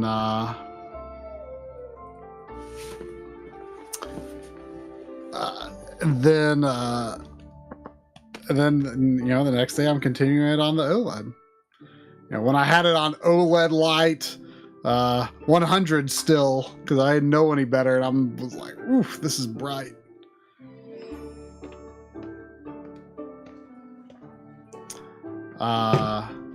There was $5 from Return to Orc Monkey. All right. Thank you. Saying, how are you feeling about Endwalker thus far? I don't want to ask where you are at for spoilers, but I'm curious. Well, like I said, I'm in the 3rd area. I saw, someone said, oh yeah, Chris V said, you're right before a major twist there.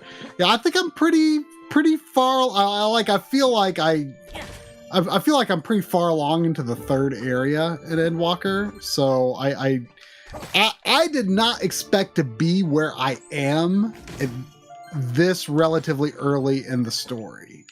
So that kind of leads me to think like, oh, there's going to be I think we're going to, you know, I didn't look at any trailers. I still have not even watched the opening FMV for Endwalker. I do know one place that we're going to be going because like there was no avoiding people discussing that. And you know, the game has lots of camera angles that strongly hint at a place that you're going to be going. But outside of that, I have no idea what could possibly make up the rest of the rest of the remaining areas that I haven't been to yet. So very curious. Is it the last expansion supposed to be? It's not going to be the last expansion. In fact, they actually recently announced that they've started working on like the first ever like graphics upgrade for the game, and they said that it will launch with the next expansion. But the story, they have like wrapped up the story that has been in motion since the beginning. I see. So does that mean the whatever expansions won't have more story to it? Oh, I'm sure there will be story, but like, I mean, they've basically gone like the main characters, like there's like a pretty tight knit like main character like party group that like has been at the core. Like, you know, they introduce a character here and there through the expansions, but you know, there's definitely like, you know, a core set of characters that would, you know, be very much at home as like the main cast in any you know, single player Final Fantasy game. Mm-hmm. And like, I don't know if like they're going to kind of end up being written out of the story, but like they could just move on a totally different direction, have totally new main cast. You know, I mean, the things that we've been working up to, especially since Shadowbringers, has been pretty earth-shattering stuff. So it's hard to imagine how they could like even come up with a story that's going to like top what they've been working up to all this time. But yeah, it's gonna be interesting. But yeah, it's interesting so far. But like, I haven't gotten to any crazy twist yet. Like, I mean, one thing that I will say, which I mean, it's not a spoiler for Endwalker necessarily, but if anyone hasn't finished the interim story between Shadowbringers and Endwalker, maybe mute the stream for a minute here. But the one thing that surprises me is like, that like the Empire's like not in a good place in the transition into Endwalker, and like it's interesting seeing like the Empire like kind of falling apart because of who has like taken it over. And it kind of makes the one thing that kind of makes me sad about it is that the whole situation kind of makes like all the work you put in to freeing Doma and Alamigo in Stormblood feel kind of wasted, because like I mean they could have won so much more easily now. Probably. I mean, or after you take care of whatever we're ultimately going to take care of in Endwalker, like I mean the Empire is like clearly dead. So it's kind of like, oh, well, now the victories in Stormblood don't feel as impactful. But anyway, I digress. That's like my one niggling thought right now. But like, it feels like we're right on the cusp of finally like kind of discovering new directions for the story. So I'm excited. One thing that's interesting that is like, it's a little tedious because they always like have this like 3-page message like explaining like, you know, if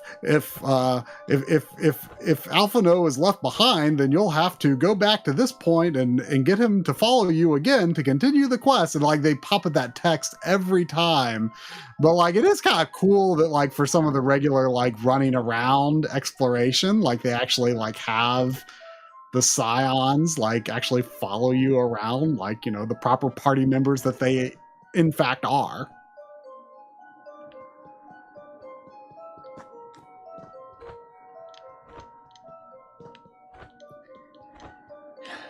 Griffin in the chat is wondering what our favorite non-kart racing game, favorite non-kart racing video games.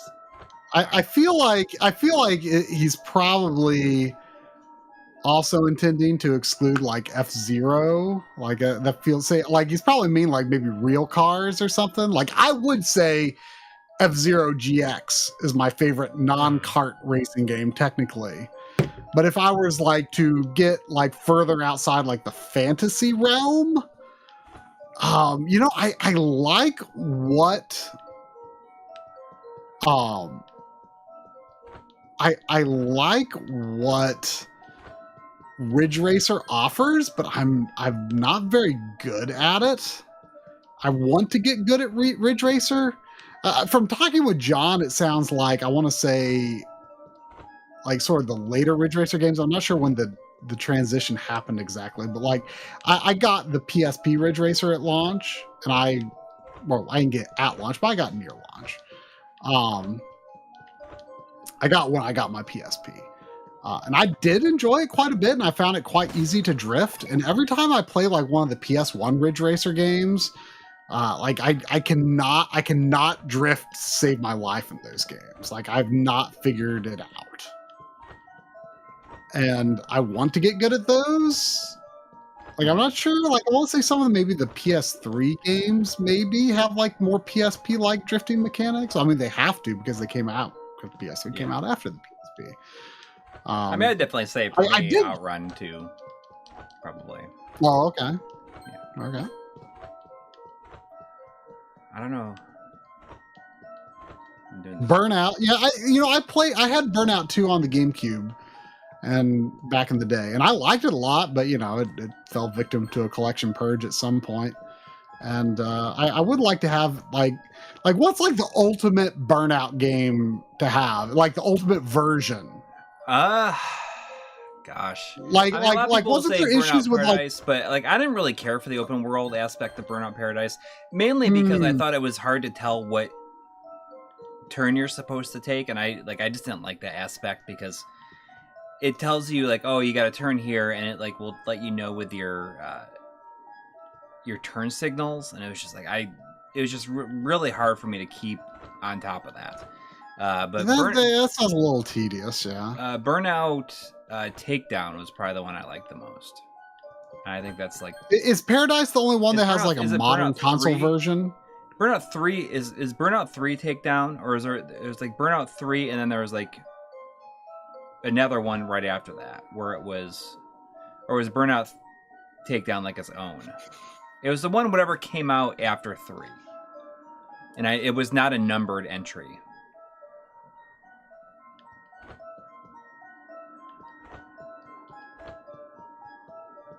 Three is Takedown. Yeah, but there's another one. There was one... Burnout Revenge. Okay, that's Burnout Revenge is the one that I liked a lot. Oh, I see W. Scott saying Beetle Adventure Racing. Yeah, like if I was to talk about like what is my favorite like real car game, it's probably Beetle Adventure Racing. I should have thought about that since I just did that podcast. Yeah, right. On it. Yeah, Beetle Adventure Racing is probably my favorite real car racing game. So if I go this way, is there like a musical cue? Like, does the music get stronger if you go to the right one or something?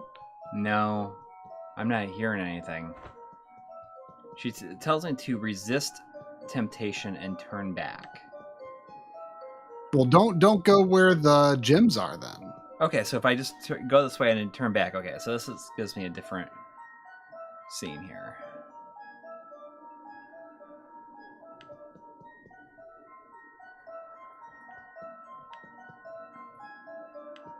Okay. What was everybody's first actual 3D racing game? Stunt Race FX, of course.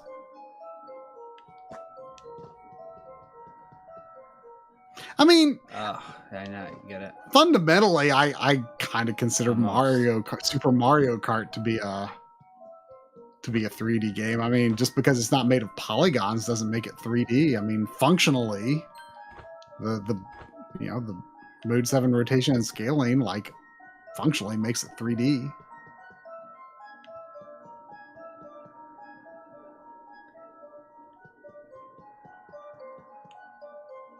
Oh, come on. Rush 2 on N64. I can't remember if I ever rented Rush 2. I rented Rush 1 several times. We're talking to arcade. Hard driving was my first. One day we will get that hard driving core. Yeah, of course, I love the cruising games. I mean, I've obviously made the video on them. I love cruising. Okay, so this goes to there.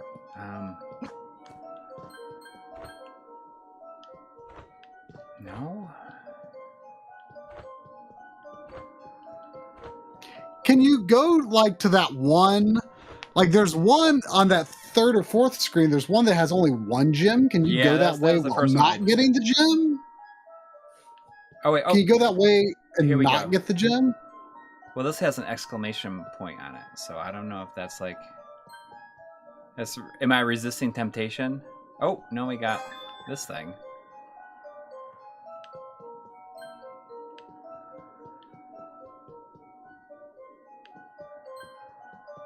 Go back this way. Is it gonna work? Is it gonna work? Yeah, it's okay. So I think I might have done it. Oh, we got some peaceful music.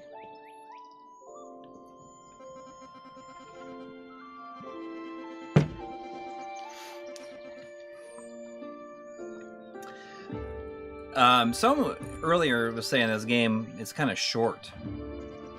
Oh yeah, that sounds good to me. Yeah. But I'm wondering, like, I wonder how long it is before I have to. I feel like this is all like,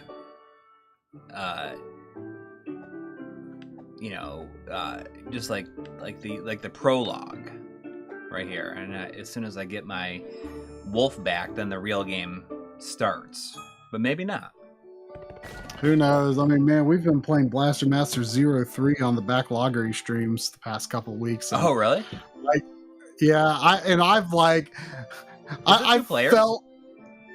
No, we're just playing our own copies at the same time. Drum's further than I am, but like the whole time I've just felt like I'm like for so long I felt like I was still in the tutorial because like I just felt like I didn't understand anything that was going on in the game. Like I liked the first two games quite a bit, but the third game is like kind of a mess. What do you mean? It's like it's not good? It's I don't really like it. No, like it's just really? like what is it that's like the world layout. The world layout is just like very nonsensical. It's were like they out of ideas? Did they not want to really make it? You don't think? No, I think they wanted to make it, but they just it's like there's like this like dimension hopping thing where like it's very confusing getting around, and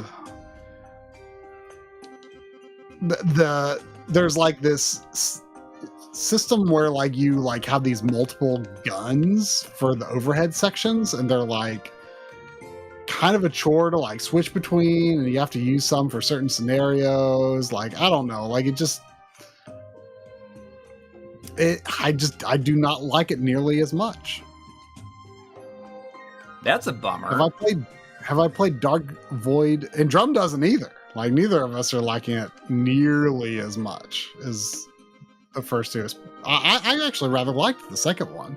Like the first one was like very much a rehash of the original game. And the second one, like, it kind of does its own thing and it worked. Yeah. If I played Dark Void Zero, I haven't. That is an Inti Creates thing, isn't it? Oh, that's real. I mean, that was on. That was pretty early, yeah. That was DSiWare. That was the first DSiWare game that I bought. I have to be honest, like I am not like a super big fan of Inti Creates, if I'm being honest. Like the Bloodstained Curse of the Moon games are pretty good. And Mega Man 9 and 10, especially 9, is fantastic. Fantastic. Like outside of that, I've not really loved that much of what they do. Like Blaster Master 0, 1, and 2 are good. They're pretty darn good. But like stuff like the Gunvolt games, like I do not like Gunvolt. Right. The only reason I even have Luminous Avenger X is you ended up like with 2 copies by accident. Yeah. Uh-oh. Was that supposed to happen? I assume so.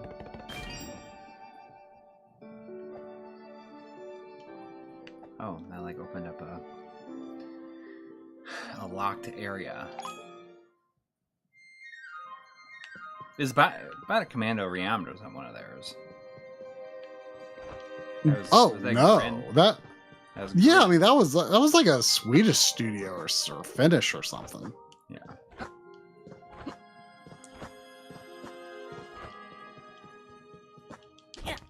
No, I mean they've mostly done pixel games, but they've done some non-pixel games. I can't remember if Mighty Number 9 was mostly their development or not. They had some involvement with it at least. Mighty Number 9. Yeah. And I don't know. Oh my gosh, we should stream that game sometime. I almost did, like pretty soon after the PS5 came out. I almost streamed it on the PS5. We should. We should. I'll keep it in mind. I might, who knows, might even do it soon. How bad can it be? How bad can it be? 5 years after fact. When did that come out? I don't know. Like 5 years since it came out already? I remember we played a little bit of it at Dave's house. Yeah.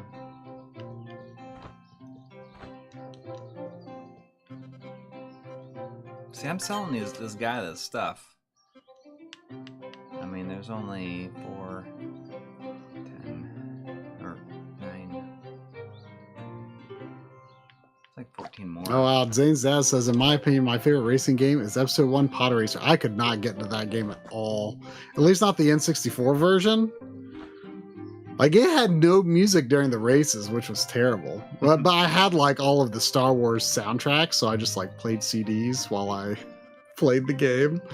But I did not like, after like the first, couple of circuits or whatever, I thought the game was way too hard. I was terrible at it. Oh, here we go. If you can bring me crimson gems, you can use your energy to form new skills and abilities. I can also trade them for some roasted snapfish. Kirby gets a 3D game. Capcom should follow suit and give us now we Mega got a Man skill next. tree. I mean, that'd be awesome, but of course, don't forget about Mega Man Legends. It's a very different kind of game, of course, but I love Mega Man Legends 1 and 2. Like, I just want them to finally go back and give us Mega Man Legends 3. Because Mega Man is stuck on the moon.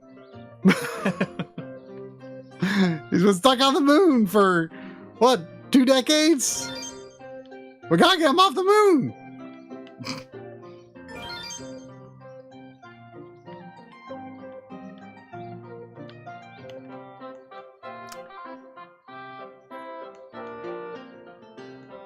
In charge. Well, the initial stuff they showed of Mega Man Legends 3 was so weird because, like, you were playing as that, like, other guy, and it's like, no one wants to play as this guy. I want to play as Mega Man. Rockman Dash. Yeah. Mega Man Volnut. I think about that a lot. Just during that weird period of time. Remember, like, whatever happened to that Red Ash game? Remember how you, like... Oh my gosh. Yeah. Oh gosh. And there was like this one character in it that like looked exactly like Teasel Bond. Mm-hmm. Oh man. What a misguided idea that was. Didn't the Kickstarter for it failed, and didn't like some Chinese company like buy the rights to it? Did they ever do anything with it? Oh my gosh, I don't know. Red Ash. Man, like he just like completely did not even understand why people want Mega Man Legends 3. Oh, cool. Now I can look at this.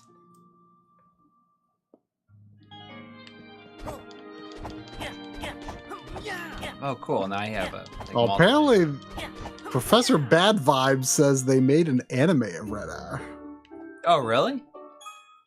Did anybody watch it ever?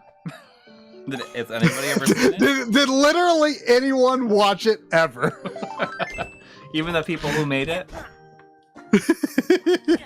I forgot to mention a while back, by the way. I think I forgot to mention that there was a $7 super chat from Mega Man or Mega X6 with no comment. But thank you. I enjoyed fairly decently a year or two ago. I played half or most of what was that game that Inafune was involved in that was developed by the Metroid Recor on the Xbox. Oh yeah. Like I played a good bit of it. I liked it. Like it was, clearly a rough, B tier, AA game. But, it was enjoyable. It had some interesting aspects that made it feel like Metroid Prime a little bit. But, come up here, Sandy. Sandy, come up here. Yeah. But, like, there got to be this one part that where, like, I hit this, wall where I can't remember exactly what I had to do, but I had to like go back and like collect a whole bunch of stuff that I like had no idea I should have been like focused on collecting and doing. Or no, I don't think it was that. I think it was I was too low of a level. Like there was a level restriction before moving forward. And like I couldn't figure out how to like grind up levels in like any reasonable amount of time, or like what kind of like side content I should be doing. Like none of my routes forward seemed appealing in any way, and I just stopped playing. It's like the rare quit for you. You very rarely quit on the game these days. Like especially that far into it, yeah. I mean, do you own it? Yeah, oh yeah, I didn't get rid of it. Was it the definitive edition? Mm-hmm. Yeah. You know what? When I got it. It was one of the games I got when I was kind of trying to build up my 4K capable library for the 4K TVs episode. And you know, there was not that many games that actually took advantage of, you know, beyond 1080p resolution on PlayStation or Xbox. Not that many. And so, you know, I tried to get several games so that you know, it wouldn't just be the same stuff over and over again in the episode. And you know, that game doesn't, you know, exactly knock it out of the park visually or anything, but it does support HDR, and it is like maybe 1440p or something on 1X. I saw a lot of people talking about that new Lego Star Wars game that came out. I had no idea that was even a thing, and then I saw some people like being real excited about it.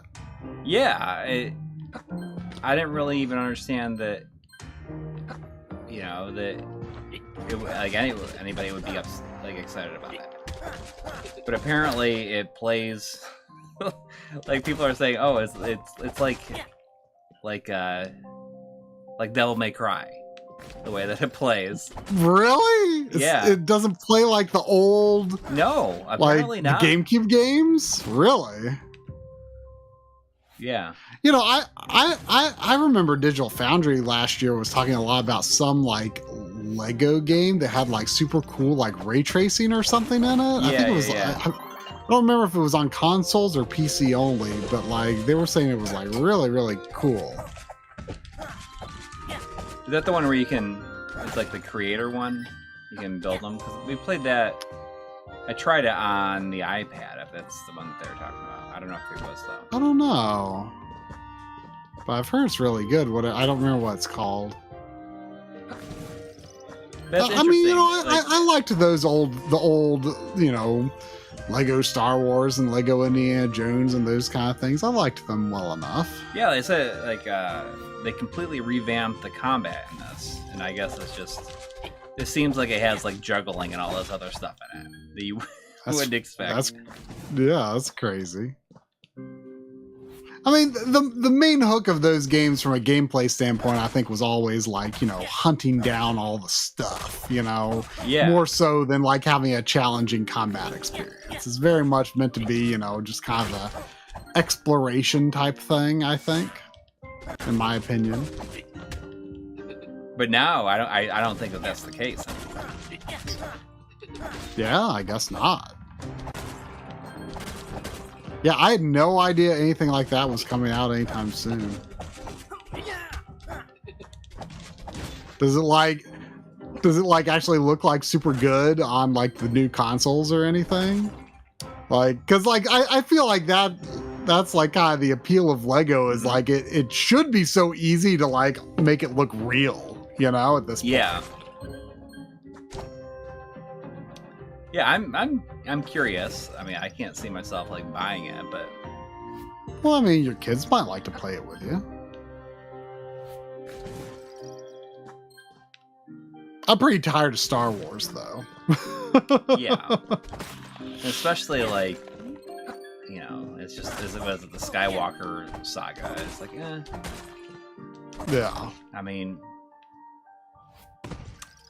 I know that story. I heard it a time or two. Yeah. And, like, a bunch of it's not anything that's even remotely interesting to me. I mean, does it have episodes 7, 8, and 9 in it? Yeah, it has everything. Like, Then like by the time you get to that point in the game, it's just going to be kind of like, ugh, I don't want to play this anymore. Yeah.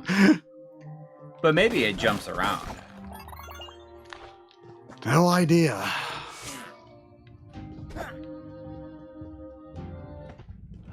Was this gonna be? Oh, I thought it was gonna be a boss. The combat in this is kind of basic. I mean, you can dodge, and it's just like it's like a cancel. Like you're invincible when you dodge, so you just go back and forth.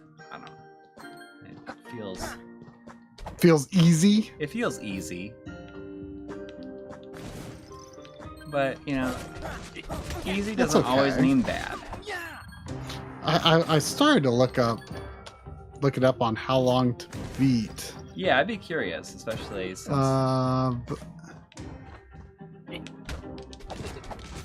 looks like... 16 hours. Yeah, this game's really short. Looks like 6 or 7 hours. Sounds about my type of game.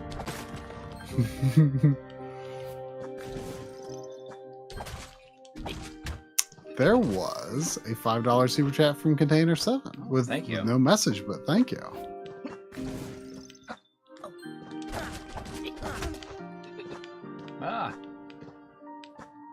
The music is really, really chill in this game, though. It's kind of nice.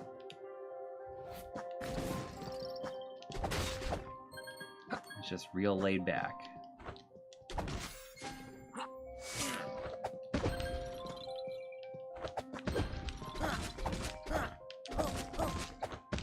Yeah, it's just like you hit him a couple times, then you dodge through him, hit him from the back.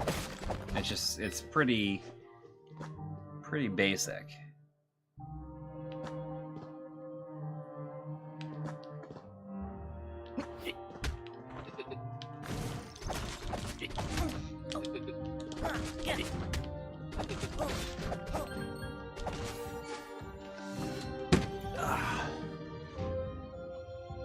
Yeah, I mean, I don't mind if the game's too easy. It's nice if it's. Yeah, I mean, there's gotta be some element to the game to like draw you into the gameplay, but like, you know, it's like okay if it's easy. With Kirby, you know, for example, you know, like the kind of discovering everything and finding all the things, and the fact that the game is just fun to control, you know. You know, that's more what, you know, the Kirby gameplay experience is about than challenge. Although the 100% stuff is usually quite difficult, actually. Was it? You think it was it that difficult for you? In Forgotten Land, not that bad overall. Especially once like if I hadn't unlocked like a super awesome ability at the very end, the final Coliseum challenge would have been pretty darn tough. Mm-hmm. But you know, it definitely gets reasonably challenging at a certain point in the post game, but nothing like, you know, I mean, it's not exactly Battletoads or nothing. That can go in the back of the box. There was $5 from Andy64. Thank you. Thank you. Saying, I'm going to let you go first on this.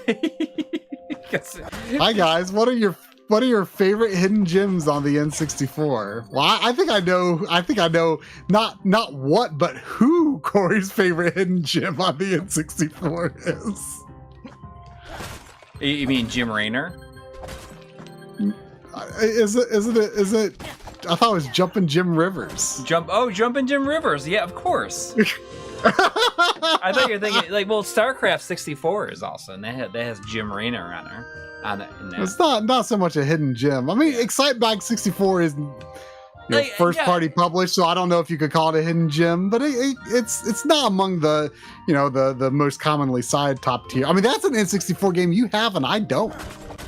Yeah, well, because it's specifically because of Jumpin' Jim Rivers. I always love. I'm not sure he's here, but if Chris Shawman was in the chat, we used to love Jim Rivers gets a soil sample. Jumpin' Jim Rivers gets a soil sample. Like it was playing on the demo when you worked in EV games. Oh yeah, right? yeah. Like the not for resale cartridge version of it. We love Jim River. The way he says it too. It's so like so much excitement. Jim Rivers. And all we used to do though is like, I mean, I barely even play like any of the real races in it. I just like doing the hill climb mode, which is just you trying to go up this steep hill, which is it's pretty silly on its own, but it's funny. So I just brought my N64 game list. Beetle Adventure Racing, that came up earlier. Don't know if that's considered a hidden gem or not, but very good game. Body Harvest. I like Body Harvest quite a bit. It's a bit rough. It might be, it was always a little bit rough, so I don't know, if you have to have a certain tolerance for the N64 era aesthetic for Body Harvest, but I think it's a really interesting game. It was a game that is really considered a precursor to like GTA 3. It was by DMA Design, who became Rockstar.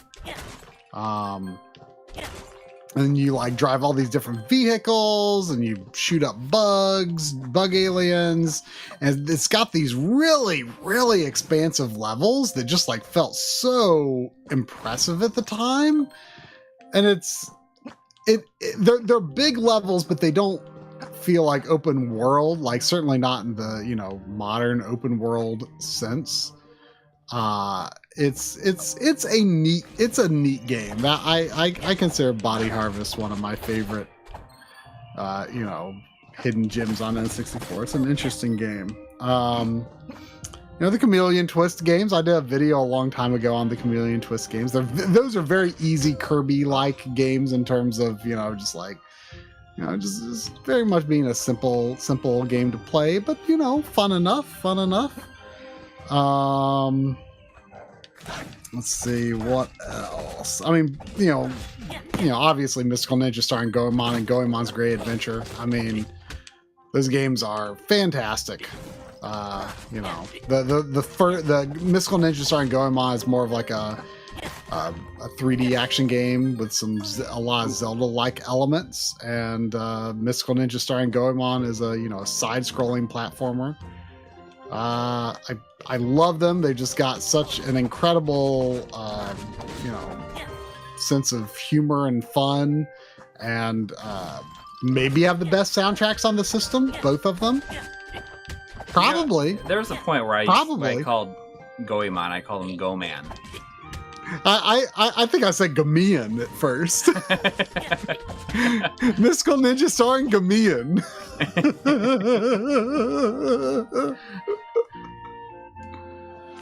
If I played the Goemon game on GBA, well, let's see. There's 2 on GBA, is that right? There's the one that's like the Super Famicom 1 and 2 together, and then there's like the Neo Tokyo one that's like similar to that very anime PlayStation one. I have it. I've played it, but I've not played through it. That I played Bomberman 64. Was it last year? It was either last year or the year before. And I also have Baku Bomberman 2, which is the Japanese version of Bomberman 64: The Second Attack. There's like, is this going to be a boss fight, you think? It's got 2 swords here. And because the US version of that's quite expensive. Bomberman Hero is also a good game. You know, more of a platformer style. You know, much more. That one's actually quite good. Like in terms of like the single player experience, that's probably the best of the N64 Bombermans. Although there's also, you know, Bomberman 64 Japan, which is they called the game we call Bomberman 64, they call Baku Bomberman. Whereas one of the last, if not maybe the last N64 game to be published in Japan they call it Bomberman 64, but it's actually a sprite-based game. I have it. I've not played much of it, and I'm honestly unclear to what extent there is like any sort of like single-player campaign in it. I hope there is, but like it seemed to have a lot of modes, and I didn't dig in to really find out what they were all about.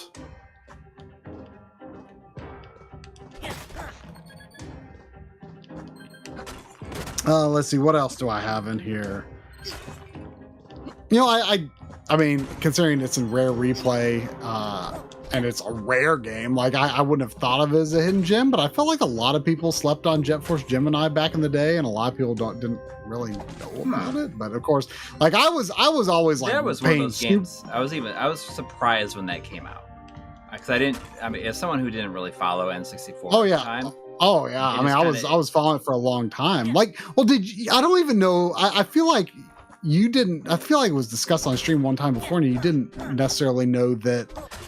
Like up until like maybe a year before it was released, like it would like the characters were like much more like kid-like and super deformed. Yeah, I had no idea about that. It was just one of those games. As someone who didn't follow N64.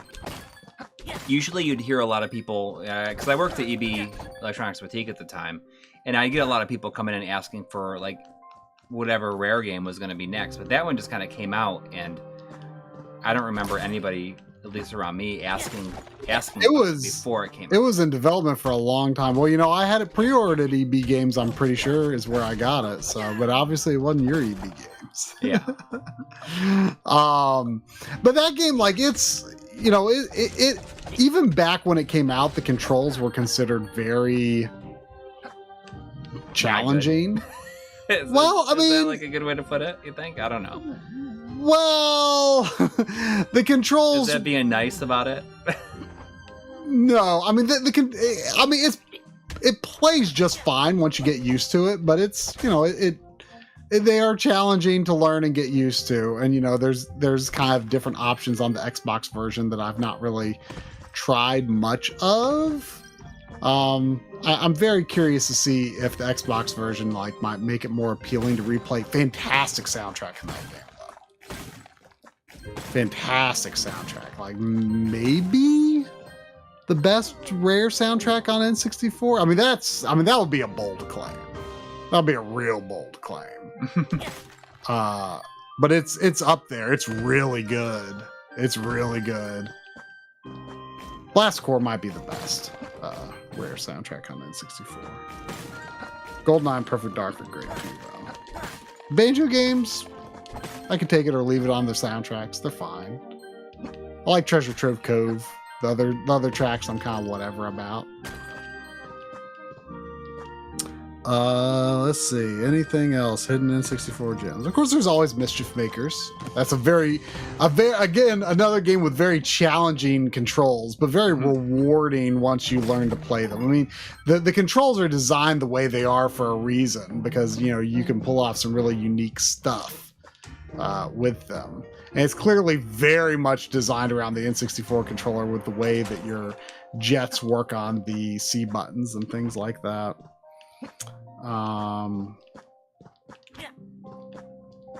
Quest 64, I don't think it's as bad as people say. Pretty short game too, like 10 hours or something, I want to say. Yeah, you know, I mean, it's a pretty good runtime for a system's flagship RPG. I mean, at a point it was. Today right? you would like. Today you would like. Well, I mean, I don't know if you could ever say it was the flagship RPG. I mean, it reviewed really bad when it came out. But that was the game. It was like the only RPG when it came out. Yeah, exactly. And that alone makes it the flagship RPG on the system. I mean, people were saying stuff like people were calling like Zelda an RPG just so that they could say that the system had an RPG, even though Zelda's not an RPG. It's not that bad of a game though. Like it's like an NES RPG, except it's got sort of more of a free roaming combat system. But like I think it didn't have cinematics and stuff. Like it literally has no cutscenes. Guess what doesn't have cutscenes? Dragon Quest on the NES. Like you yeah, but this is the time where that's what people wanted. Is they wanted movies in their RPG. I know, but I think about that a lot. Like I think about how that was like the thing that people wanted RPGs for, is because of cutscenes. Yeah, well, I mean, the FMVs were like your reward because it was such a novel thing at the time. Like, they were so cool to look at, and but the Quest 64, like when you look at it in retrospect, though, it's like this is an NES RPG. NES RPGs are in the air too. Are still good. Like, it's actually kind of refreshing when you're playing it and you're like, oh, like I just walk up to people and press the A button and they have like one text box and it doesn't like cut away to like this big long anything. Like you just like you just like there's not even an opening cutscene. Like you just start the game and boom, you're like running around. Like there's something kind of quaint and refreshing about its simplicity. Now for sure, but not when it came out. It was absolutely, but that's why I still say though it's not that bad of a game. Like if you look at it in retrospect, it's like if you go into it thinking like this is an NES styled RPG on the N64, I think you kind of like it. Yeah, now that sounds nice now. Like, don't get me wrong. Like, even with its like 10-ish hour runtime, like I'll admit, like by the end, I was kind of like, okay, I'm ready to be done with this. But like, is it better or worse than Final Fantasy Mystic Quest? Do you think? That's like a 10-hour RPG, right? Yeah, I mean, I honestly felt very similar about Final Fantasy Mystic Quest. I was, very short game, and by the end, I was kind of like, okay, I'm feeling ready to beat this and move on. But I honestly, I would rank them fairly similarly. I would say they actually, I mean, it's actually not a bad game to compare it to in a lot of ways. Like a person's first RPG, essentially. Yeah, in some ways. Like, I don't know, like, Mystic Quest is probably the better game, but like, I feel like Mystic Quest already has plenty of defenders, and I feel like I probably end up defending Quest 64 more. A game that I kind of want, I have no idea if this might be an expensive game or not at this point. I kind of want to get Brian's Quest, which is like it sounds familiar, Quest, it's a Quest 64 game on GBC because Brian's the main character. Oh, is it like a sequel? I don't know if it's a sequel or a prequel or if it's like just kind of in lieu of. But it's, I think, more of just a traditional, like, I'm not positive if it's a turn-based RPG. I booted up on EverDrive one time, but I don't remember much about it. Immediately you're like, I gotta get this someday. Well, I mean, I knew about it, but I knew about it. Like, I remember reading about Nintendo Power, but, I kind of do want to get it. kind of do want to go. Is it It's not expensive, or did we look it up and see how? I don't know. Let's look it up on the old eBay.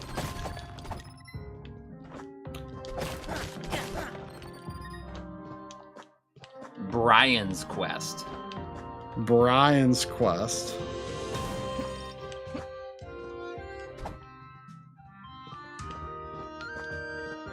Oh wait, Quest. Brian's Journey.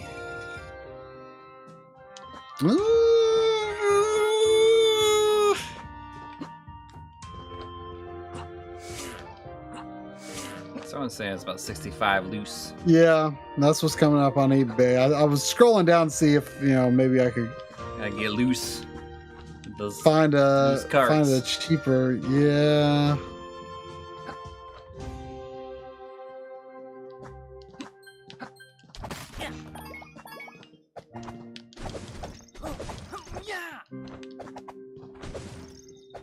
The music in this is really good, but it has like zero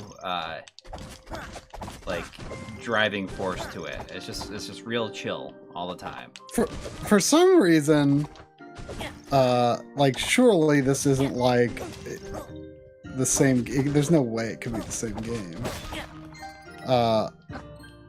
This is Dragon Quest Monsters 2 Kobe's Journey on Game Boy Color, like came up in this search. Like there's no way it's a rebranded Dragon Quest game, is it? It can't be. I'm trying to remember what Quest 64's Japanese name is. It's kind of cool. I'm gonna look this stuff up. Brian's Journey.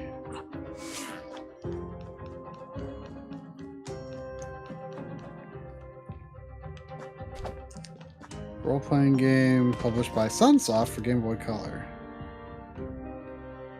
The original Japanese version is Elemental Tale, Jack's Great Adventure, Satan's Counterattack.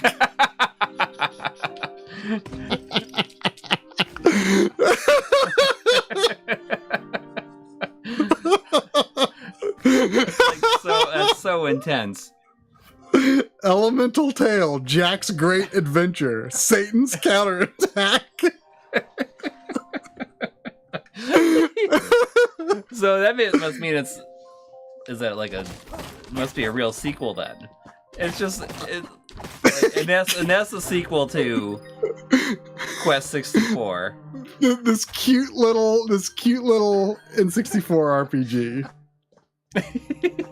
Oh, that's right. So the Japanese version is called L-Tail Monsters, but I forgot. Like, I like the European title of Quest 64. It's Holy Magic Century. That's weird too. Yeah, every region has a different name. I mean, Quest 64 is like such a dumb name.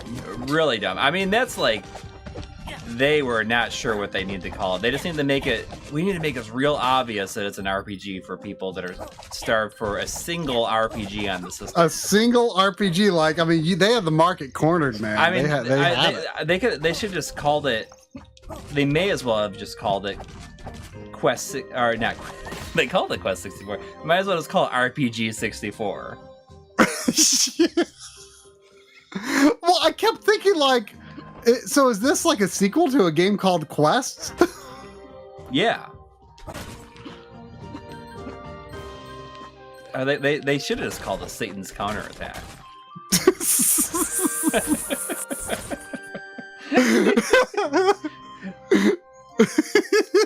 I mean, that's like...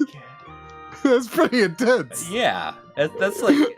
We're up there, like, more intense than, like, The Empire Strikes Back. It has the same vibe as The Empire Strikes Back.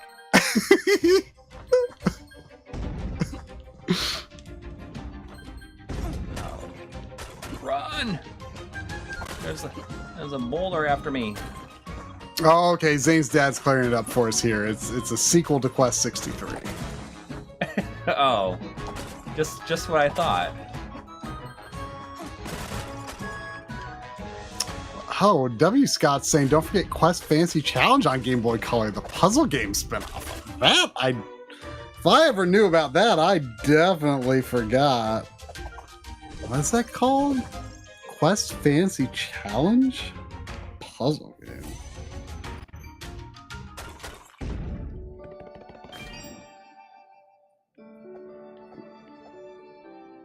Bleak Storm Oh Ridge. yeah, This is a whole sure enough. area Look at that. here. I wonder how many areas there are, because this feels like I don't understand the progression in this game. That's how I feel about Blaster Master 03. Looks like the puzzle game is relatively cheap, like $15. Yeah, I gotta say, I don't think I knew about this one.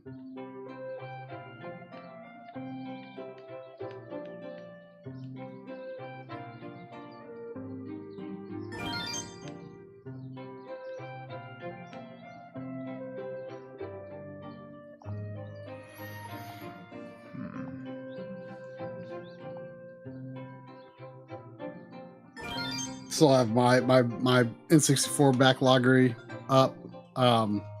Space Station Silicon Valley is considered a good hidden gem on N64. I've not played very much of it, but it's a very interesting game. Another DMA design game. And similar to Body Harvest, you kind of like control, like instead of driving a bunch of different vehicles, you like control a bunch of different types of animals. I suspect Space Station Silicon Valley is probably the more approachable game. Yeah. I mean, Body Harvest is pretty intense, I would say, but it's you know, I hate to say it, but like I've not played through Space Station Silicon Valley yet, so like I don't have a save in it. And like I've included in a video like probably only one time before, because like it has this like super long unskippable like introduction.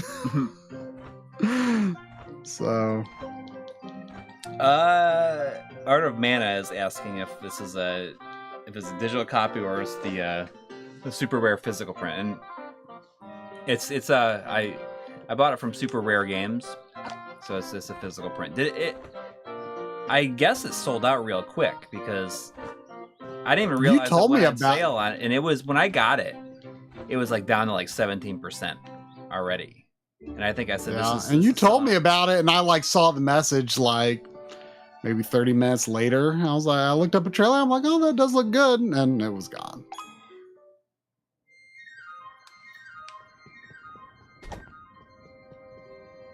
Oh, this sounds like something for you. Sasquatch in Time says Road Rash 64 has some of the most hilarious physics and bike crashes ever. I don't agree with you. You've played it. I've played it, and you'd think it'd be funny, but they took out running back to the bike, which, you know, if you take out running back to the bike, it's no longer Road Rash. I'm sorry. That's why Road Rash, the 3DO game, and the Road Rash that was on the got ported to the Saturn and PS1. Like those in my mind, those are the last Road Rash games.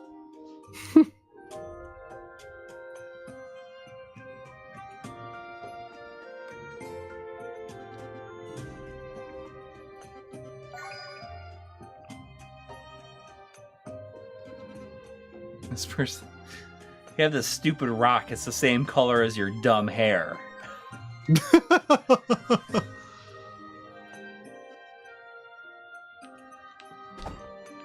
Have we played Triangle Strategy? I haven't, but I've not played it, other than I did download the demo just because I wanted to see what it looked like in person, but I didn't like actually play the combat. I just was like, oh, I want to see what this looks like.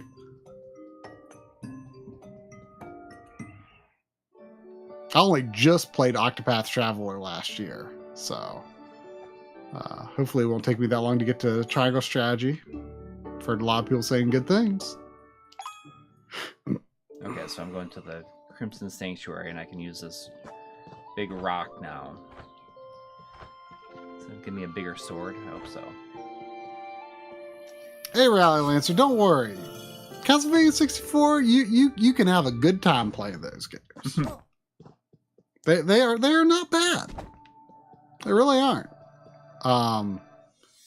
Ooh, here we go. Something's gonna happen. You know, I guess the second one is more polished, but you know, I kind of like the first one because, I mean, the second one is like a director's cut of the first one, but you start off playing as a different character, and then you can later play Reinhardt and Coury if you unlock them in Legacy of Darkness. But you can choose Reinhardt or Coury from the beginning, and Carrie's like a lot of fun to play as because she like has like ranged magic. You know, she's kind of like the Maria of Castlevania 64. And I actually haven't. I don't think I ever went back and played as Reinhardt. I only played through Carrie's game. Like I think playing as Coury in Castlevania 64, pretty good time. Heck yeah! Don't you worry about playing Castlevania 64. You can absolutely enjoy playing through Castlevania 64. It has its fans. I want to say GameSack Joe likes Castlevania 64. I think he talked about a video not that long ago, and I'm pretty sure he likes it. Which is surprising because I don't think he likes that many N64 games. Certainly not as many as I do. I actually got Battle Tanks and Battle Tanks 2 because Joe showed them in a video, like, I don't know, a year or two ago. Oh, really? And liked them. Yeah.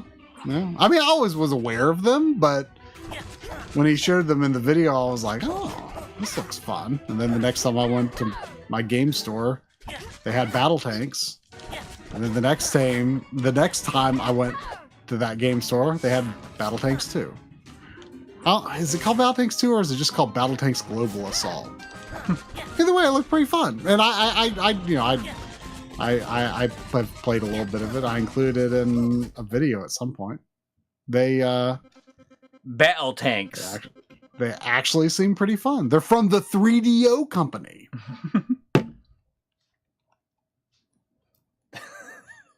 You know, that 3DO company. Yeah.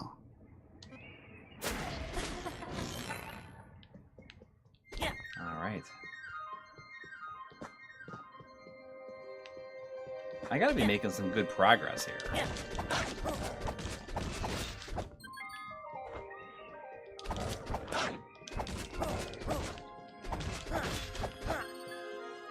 It really just feels like I'm moving through this game pretty fast.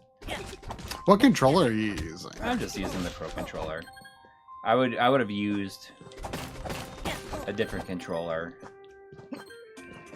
but this is what I grabbed. There's zero chance I would have played this with anything but the Super Nintendo controller. Yeah.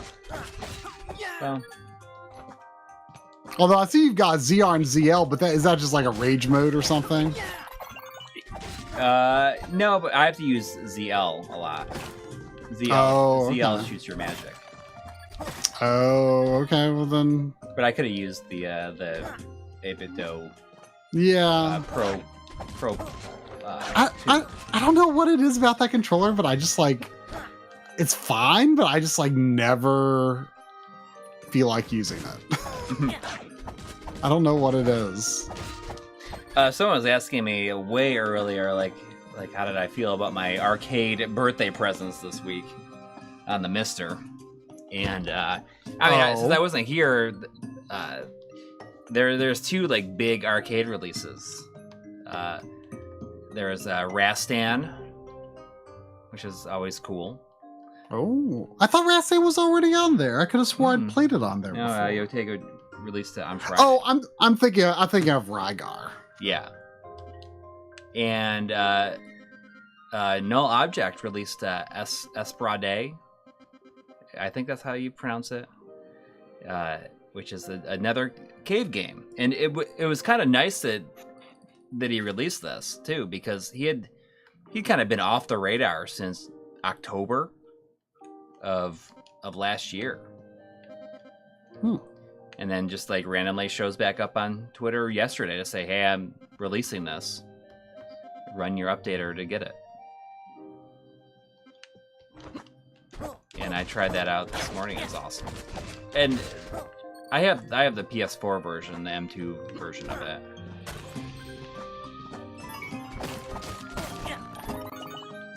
Rally Lancer says, I'm a Curse of Darkness guy. Doesn't get a lot of love. I think it's because people thought I was trying to be Devil May Cry. You know, I have tried twice to get into Curse of Darkness, and I like never got beyond like the second level. Like which is like early in a game for me to like give up, and like I can't even remember all the issues that I had with it at the time. But like the second time I played, I remember thinking, oh yes, this is why I didn't get into it. And I don't remember. I once again don't remember what those issues were. So I've that's a game I had on PS2 twice, sold it twice, and then one day I saw the Xbox version, and I was like, I'll give it another try. Although I want to say people have said that the PS2 version runs better, probably. Ugh. I didn't realize but that is what I have. I'll try it again sometime. 8-hour romp. Yeah, you can just grit your teeth and get through something like that. I'll probably do it as a backloggery stream game sometime. That's like a 2-stream game if it's 8 hours. Now, I liked Lament of Innocence back in the day, which, you know, is a very... Play that. But I played Curse of Darkness, but I haven't played Lament. Oh, you've beaten right? Curse of Darkness. Yeah, strangely. Well, in some ways, I get the impression Curse of Darkness might actually be the more popular game. I mean, Lament, I'll admit, like it's got like every hallway in that game looks exactly the same. But it's something about it. Like I enjoyed it. I like the vibe of the game. It's got good music, and like the last area music is like probably Michiru Yamane's masterpiece, I think. It's just called Leon's theme, but it's like or is it just called Lament of Innocence? I forget. But it's the area that plays in like the music plays in like the last main area.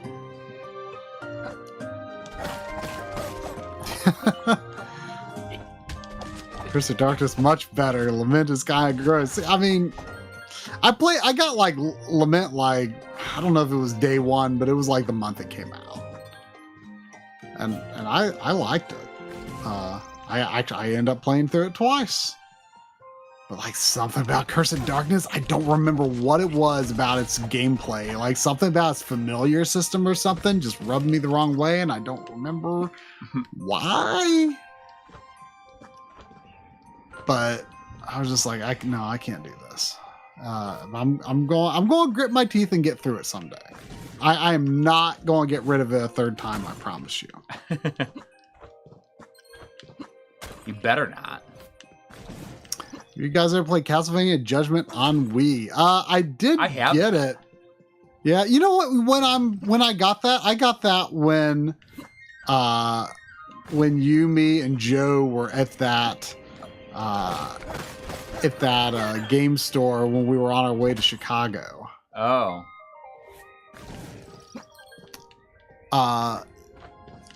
And I have not played for more than a few minutes. Like, I remember everyone was super opposed to that game because they hated the character designs. Yeah.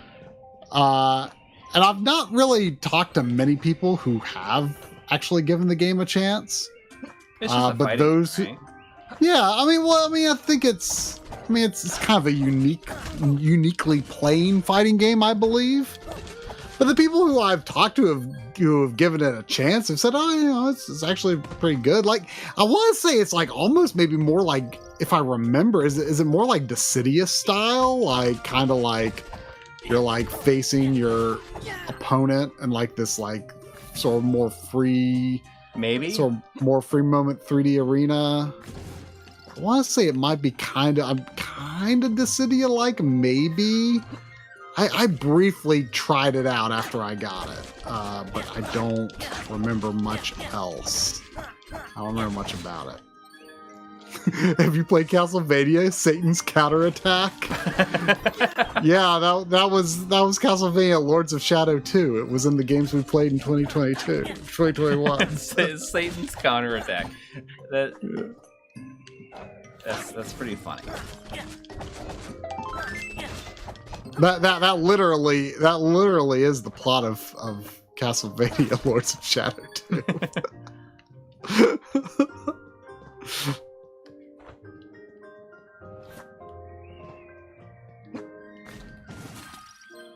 Okay, I thought I was gonna. Oh, you turn blue? A little bluish looking when he gets in the water. Oh, I guess because it's probably hurting you.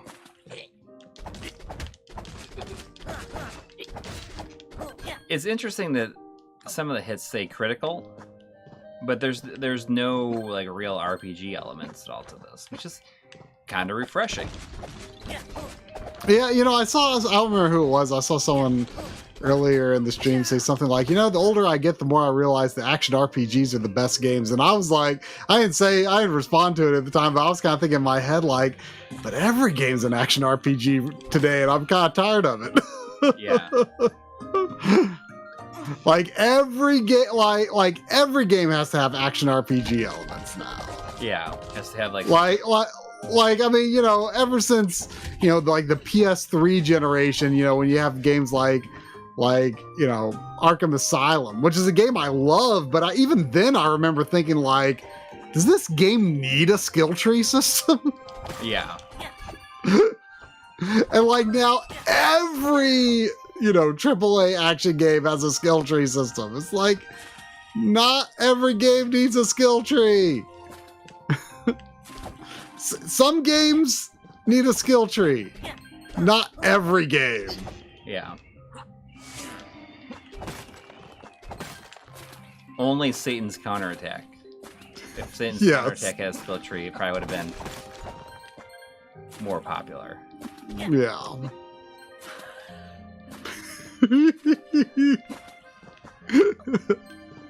That is like the best subtitle I've heard for a game in a while.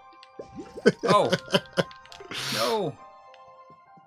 Turn to a ice cube.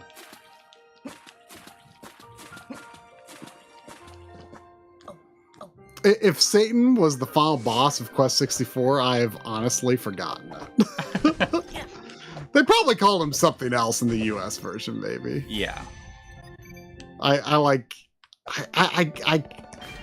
can recall the memory of what like the final area looked like, but I don't really remember anything about the final boss. Crest Springs is another town. It has these towns like this that makes it feel almost like Monster World-esque.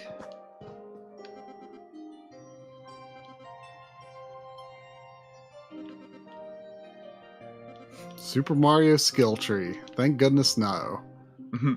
Not yet anyway. I can't see that ever happening. Miyamoto would upend that tea table immediately. Miyamoto doesn't have time for skill trees. He'd be like, what is this garbage?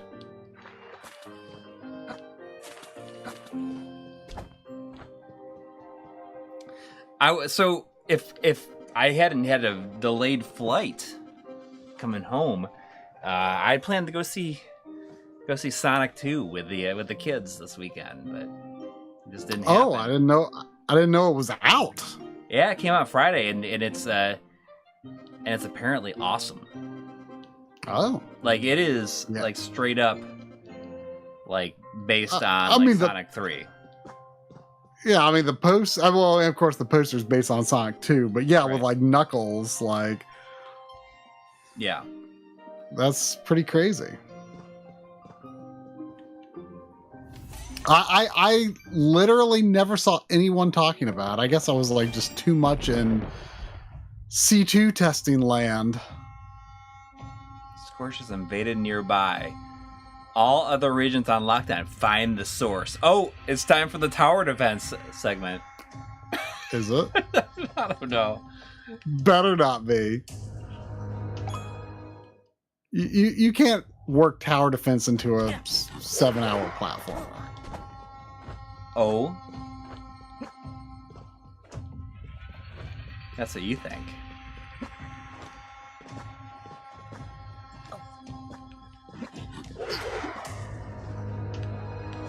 This giant floating axes chasing after me. Oh, am I dying?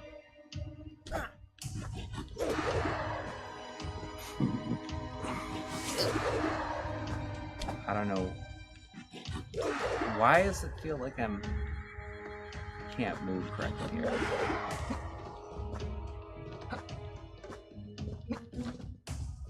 This is just like, it seems like a weird tangent for the game to take.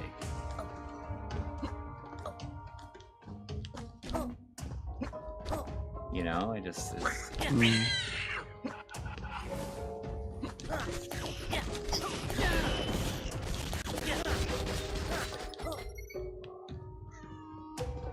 Hey, Sophie, you can come up here. I can hear it loud and clear. Yeah. Ooh, there's the key. I have no... I die. I've gotta die. This one. Oh. This guy sounds like the guy from Inspector Gadget. He's like... Dr. Claw in Inspector Gadget. I watched Inspector Gadget a little when I was a kid, but I remember like so little about it.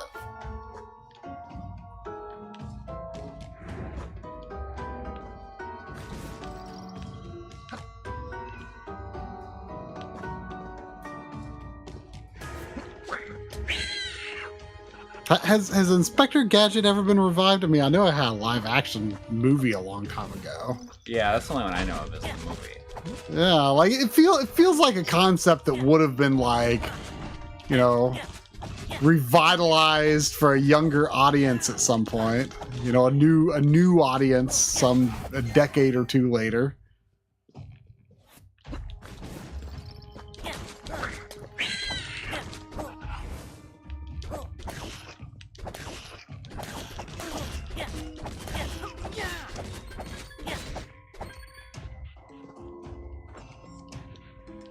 I think I may have tried to see if the kids ever wanted to watch the movies, because I've never seen the movies either. Not really something I'd be into. Inspector Gadget? Yeah, the live action movies. You're saying movies? I thought there was only one. I think there's two of them. Oh, okay. But the second one doesn't have any of the same people in it. Really? Yeah. That's kind of weird. Yeah.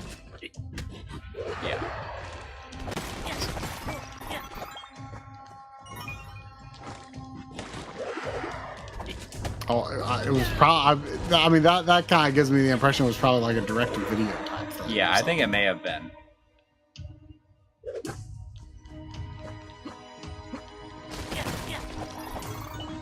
I've never seen it though, obviously.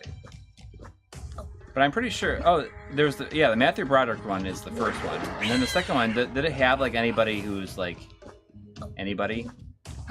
Oh wait, Space Robot Arm says there's a modern Inspector Gadget cartoon on Netflix. My son loves it. Oh. Oh. Didn't know. Yeah, I didn't know either.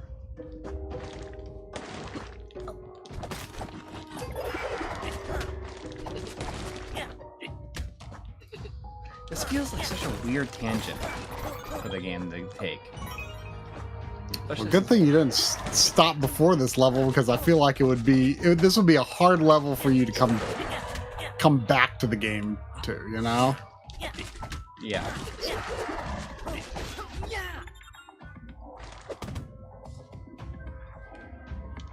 This might be it for tonight. I'm just exhausted after. Yeah, I hear you. Come on. Can I not climb? There we go.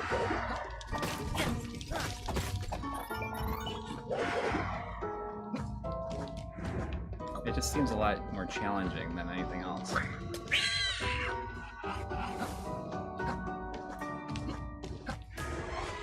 Like it's like a challenge level or something.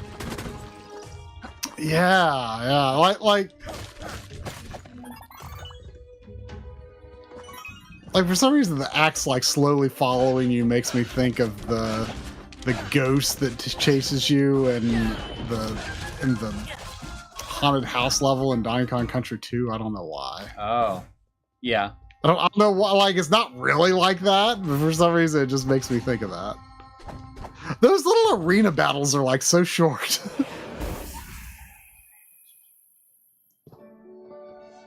Yeah, and they're not very difficult. Okay, so that was it. What do you guys think of the old Monkey Island games? I really liked the first two. I've never played Curse or Escape. And I liked the Tales of Monkey Island series, the Telltale series. I liked that a lot. I guess a new one was just announced. Like, it's so funny, like I saw people in our Discord like talking about like, oh, there was a new Monkey Island announced, and like I didn't go and look up anything about it, like, you know. And then like I guess Kingdom Hearts 4 was announced today. Yeah, right. Like people were talking about that, and like I didn't look up anything about it. Like I'm just going like, this is real. I just saw some. It's such a bizarre thing. A tweet from somebody saying like, "Oh, you know, I don't really care about Kingdom Hearts," and I'm like, "Why so?" And then I was like, "Oh, Kingdom Hearts 4 was announced." It's like such, you know. Listen, it's gonna be out in like 8 years. What, like how long was it between the announcement of 3 and the release of 3? I mean, it was like over 5 years, wasn't it? Was it? Yeah, I guess it was pretty long, but like, I mean, the thing is, like, it took so, like, Kingdom Hearts to Kingdom Hearts 2 was like very quick. Like, because I played Kingdom Hearts 1 came out my freshman year in college, and Kingdom Hearts 2 came out my senior year. So I mean, you know, look at this. I suddenly have like down thrusts and up thrusts, launchers, and then like they were released so many of these side games that like minusculely advance the story. You know, aside from like Birth by Sleep on PSP, like they didn't add like that much like new areas and new characters. Like Birth by Sleep, like I still have not played Kingdom Hearts 3. Still have not played it. Birth by Sleep, honestly, I thought was kind of the best one in a lot of ways. You know, I thought it had by far like the most interesting combat and like sort of gameplay systems. But like it took so long for them to get to a Kingdom Hearts 3 that like I feel like I wasn't alone in feeling like you just took so long to get to this point that like I don't know when, but at some point I stopped caring. You know? Yeah. I totally understand that. Like I feel like that was like a pretty common opinion. And then like I remember when it came out, like I saw some people say, you know, it sort of seemed like a prevailing opinion that it was, you know, too little too late, you know, like it was not good enough to have justified how long it took to get. You know? Yeah. And I was under the impression that 3 kind of like ends the series. But I guess like why would they ever end something like that with that, like, you know, that combines that kind of thing?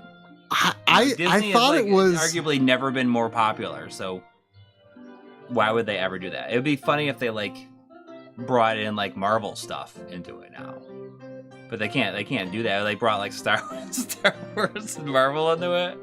Like, I mean, Tristan says what 3 was stopping them from doing that?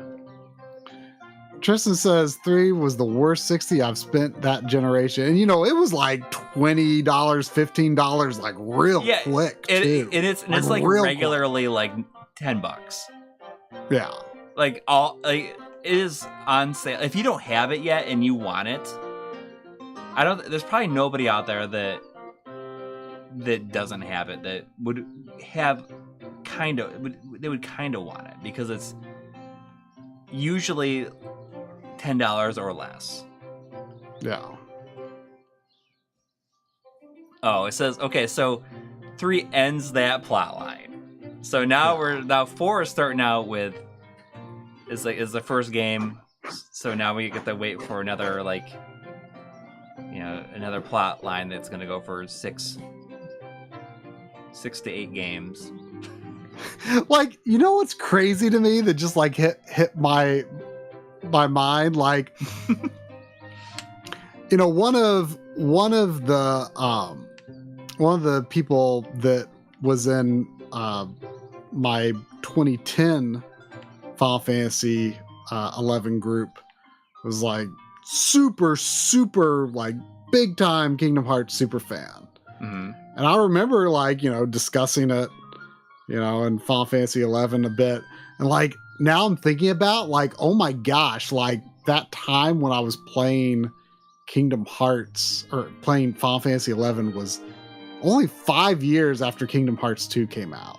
And like, now, like, look how, like at that time, like I still like felt like invested and interested, you know, when I was discussing that in the Final Fantasy 11 link shell, and like I was still like curious, like, and we were discussing like, oh, like what's gonna happen next? Where's this gonna end up? You know, like do I even understand what's going on in this plot anymore? Yeah. And now it's just like, and now look how many more years have passed. I mean, of course, I guess 3 people were saying 3 came out in 2016. But, like, can you believe it took 11 years for them to make the next like main game? I mean, you could. Well, Mogwai for sale says Kingdom Hearts 3 was announced in 2013, not released until 2019. Apparently, pre-production began as far back as 2005. Wow. I mean, and really, like, I think the game sells for like that cheap. I wonder if they made any, like, their money back. I don't know. I mean, I think that the PSP game honestly, like, deserved to be considered Kingdom Hearts 3, to tell you the truth. But like, they just like took so long to like get to that point, and it's just like, I have it. I'll play through it sometime. You know, I got it when it got cheap, but you know, it's like the investment that I once felt in it is like long gone. What do we think of the Assassin's Creed games? You know, I played through the generation that started it. You know, I played through the story that followed Nolan North. What was his name? Desmond Miles. That's like, is there even any like modern day stuff in not in Kingdom Hearts, in Assassin's Creed anymore? I think there is, but like, now it's just about that company, right? And it's just like, oh, they're I guess like the last one I played was 4 on, you know, that was like a PS4 launch game. And like, that was the last one I played. Like the Assassin's Creed games were fine. Like, you know, in the PS3 360 generation, I mean, they were okay games. Like, that was when open world games were not quite yet so stale and commonplace, you know? Like, there was still a little bit of spectacle there. You know, I had misgivings about some of the design choices, but, you know, I was intrigued by the story, you know, and they were fun enough to play. Yeah. You know, not amazing or anything, but fun enough. And then when 3 ended with like I didn't feel like 3 ended in any particularly satisfying way. I felt like they built this up, all this anticipation up over like 4 games, I guess, up to that point. I think it was like 1, 2, or wait, was it Brotherhood, Revelation? Was there another of those games, non-numbered games between 2 and 3, the Ezio games? No, it was only Brotherhood and Revelations. Brotherhood and Revelations, okay. And like, didn't Revelations like reveal absolutely nothing? Yeah. And it had And tower then, like, defense. You know what? That game had tower defense segments in it, and that's when I stopped playing it. Yeah, but so like 3, it just seemed like this plot. Like I was very invested in wanting to see where the modern day plot ended up, and then it just kind of felt like a very. I don't even remember at this point what happened at the end of 3, but I just remember being like, oh, well, that was kind of a big nothing. Like it just was not.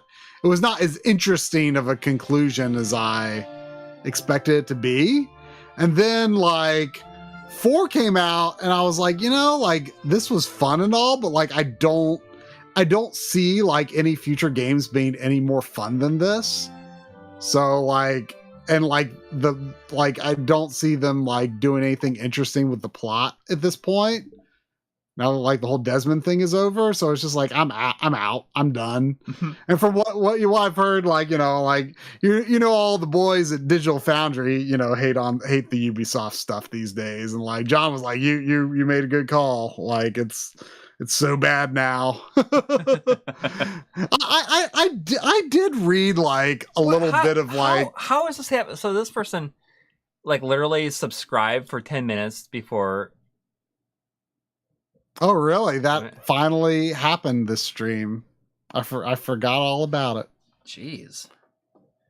But congratulations. Scam's fun. You just wasted 10 minutes of your life. But I remember a couple of years ago, like I did read a little bit of like where Assassin's Creed lore is today. And there's like, I mean, it does sound like they've got into revealing more stuff, and there's, some ancient race that ties into this and that. And, I think it kind of does like the Marvel thing where, some of the old like Norse gods and things like that are like, actually, people from some ancient race or something or other, I read a bit about this stuff not that long ago, but it sounded interesting, but not interesting enough to make me want to play the games, because it probably doesn't even play out as interestingly as it sounded reading it on a wiki. I made it subscriber only, and you have to be subscribed for 10 minutes. So, I mean, maybe I could do it for 20. Christian Water says, man, I remember when Ubisoft was young and innocent and just made Rayman. Man, when Ubisoft was like early on, like I kind of considered them like they were one of the good guys, the stuff they were putting out, like late N64, PlayStation, early, or really throughout like GameCube, Xbox, and PS2, like they were putting out good stuff. They were putting out really good stuff. It was really interesting, and now like they're a factory churning out a formula. And EA was like that for a little bit too. I mean, EA was like that early, like a long time ago, and then it didn't feel like they were like that anymore. And then they kind of got like that a little bit during the, around the time when they released like the first, like Dead Space and stuff. They're doing some interesting stuff. But now I feel like I don't even know about like anything that they're even releasing now. Like I can't think of like anything else that I've bought. No, like that. Well, it takes two. Yeah, it takes two. Like the games that they've done, like the indie funding for, like have actually turned out to be really interesting games. Yeah, but, like the stuff they've been making, like I mean, BioWare has been like dead for a generation. Because like they put every there was the whole Andromeda fiasco, and then they put everything into Anthem, and it was this massive flop, and now they're like trying to build their goodwill again, but it's taking them a long time to get to Dragon Age 4 and Mass Effect 4 and Yeah. you know, I mean, but yeah, like, but during that like PS3 360 generation, like I remember being legitimately surprised. Like, I can't believe how many EA games I'm buying, but they're actually putting out good stuff because they had BioWare, they had Dead Space. And then they, you know, then they put BioWare on doing stuff that, like, you know, tried to make them do a live service game. Well, that didn't work. And they closed, what was the name of the studio that did Dead Space? Is it like Vicarious? Not Vicarious. Vicarious Visions. I think they made. it was didn't they make them have to do like a? They had to do like a Medal of Honor, like Hardline or something like that. Medal of Honor. Well, Hardline. weren't they the studio that was like possibly going to be making like a were they the one that was like working with Amy Hennig to make like a Star Wars really game? cool Star Wars game? 13 or something like that. No, it was something that was another project, I think. But like, yeah, I just like during that point, like PS3 360, like EA was actually like, you know, I mean, you like them or not, they were putting out good stuff. And now, like, I just, aside from those indie funded things like the Hazelight Studio games, like they just aren't doing nothing for me. Nothing. They ain't doing nothing. And Ubisoft even less. Like I saw someone say something like, did they Relish said, did they do Beyond Good and Evil? Yes, they did do Beyond Good and Evil. And that like remind me that like, oh wait, like Beyond Good and Evil 2 is like still not a thing. Yeah. Like they like, that was like, people were wanting that for so long, and then they finally teased it, and then it went away, and then they teased it again, like years and years and years later, and then it went away, and then they did this big, huge EA presentation. And remember when there was like those two people that were like walking off stage, when they were walking backstage, were like so proud of how they did their presentation, and they like high-fived and everything, and then like you never heard from it since. That was like a long time ago at this point. But then when they like the last time they showed it, it was something like it's going to be like procedurally generated or something like that. Well, they were it made it seem like a game that I would never want to play. It was like all this community contribution stuff, wasn't it? Like, weren't players going to be making like logos and like wall art and graffiti and stuff that was like going to be throughout the world, or like music or something? Like nobody like it was like Beyond Good and Evil 2 Satan's Counter Attack. I would they would give some faith in what they were doing with it, if that's what oh, come up here, Satan. Oh. So I know that some people were mentioned. I'm not sure if he's here today.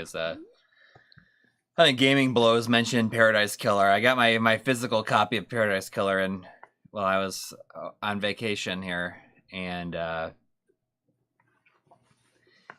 said to just check it out without knowing anything about it. Did you? No, I haven't yet. Or are you doing that now? No, I'm not gonna do that now. Okay. I don't know what to expect at all. I just heard that it has good music, and that's all I know. So I don't know what to expect. I got like this 3-pack of like their second batch of releases, because this Eternal Radiance looked like kind of a cool RPG also. And I'm like, well, whose releases? I think it's First Print Games. Is that like you order directly from them, or they go to Amazon? I ordered directly from them. Like a long time ago, I ordered these because they have a thing where you can order like 3 of their releases at a time. You know, you pay and then they'll ship all 3 of them to you when they're all out. So that was these 3, and I remember thinking that Eternal Radiance looked kind of cool. So I was like, I guess I'll do the Neo cab, because who knows? Like, what if it's the best game I will ever play in my life? Maybe. Did I get all of the... Okay, yeah, I got all the super chats. It's just that it was doing that. Did it display the... No? Okay, yeah. Yeah, okay. Yeah, I got them. But I think that's going to do it for this week. Sorry we didn't go a little bit later, but it is what it is. We've had I mean, after all the traveling, the kids go back to school tomorrow. Like, I got to be up early, and I just don't want to get back to real life, with still feeling like, I took a vacation. Like, that's the stupidest. This is modern vacations. Like, you need a vacation from a vacation. It's so stupid. Like, every time, like, do you ever feel like that? Like, every time you go on vacation, you feel like way more exhausted and tired than you were, like, before you went. I mean, it's because, like, it's like when you have time off of work, like, you feel like you have to, like, go out and see the world and do all these things, rather than just relax. Man, let me tell you that little Kirby vacation I took. Now that was a recharging good time. Yeah. Let me tell you what. I need to take more vacations like that. I think I played like one more world since that, but I'll get back to that. But yeah, I mean, I was just feeling dead yesterday, and no. Anyways, thank you to everybody who donated and everybody who hung out for the whole time tonight. And I will be continuing my OLED saga. Yeah. And get you guys a video about that as soon as possible. Yep. And I'll be working on the setup video. Yep.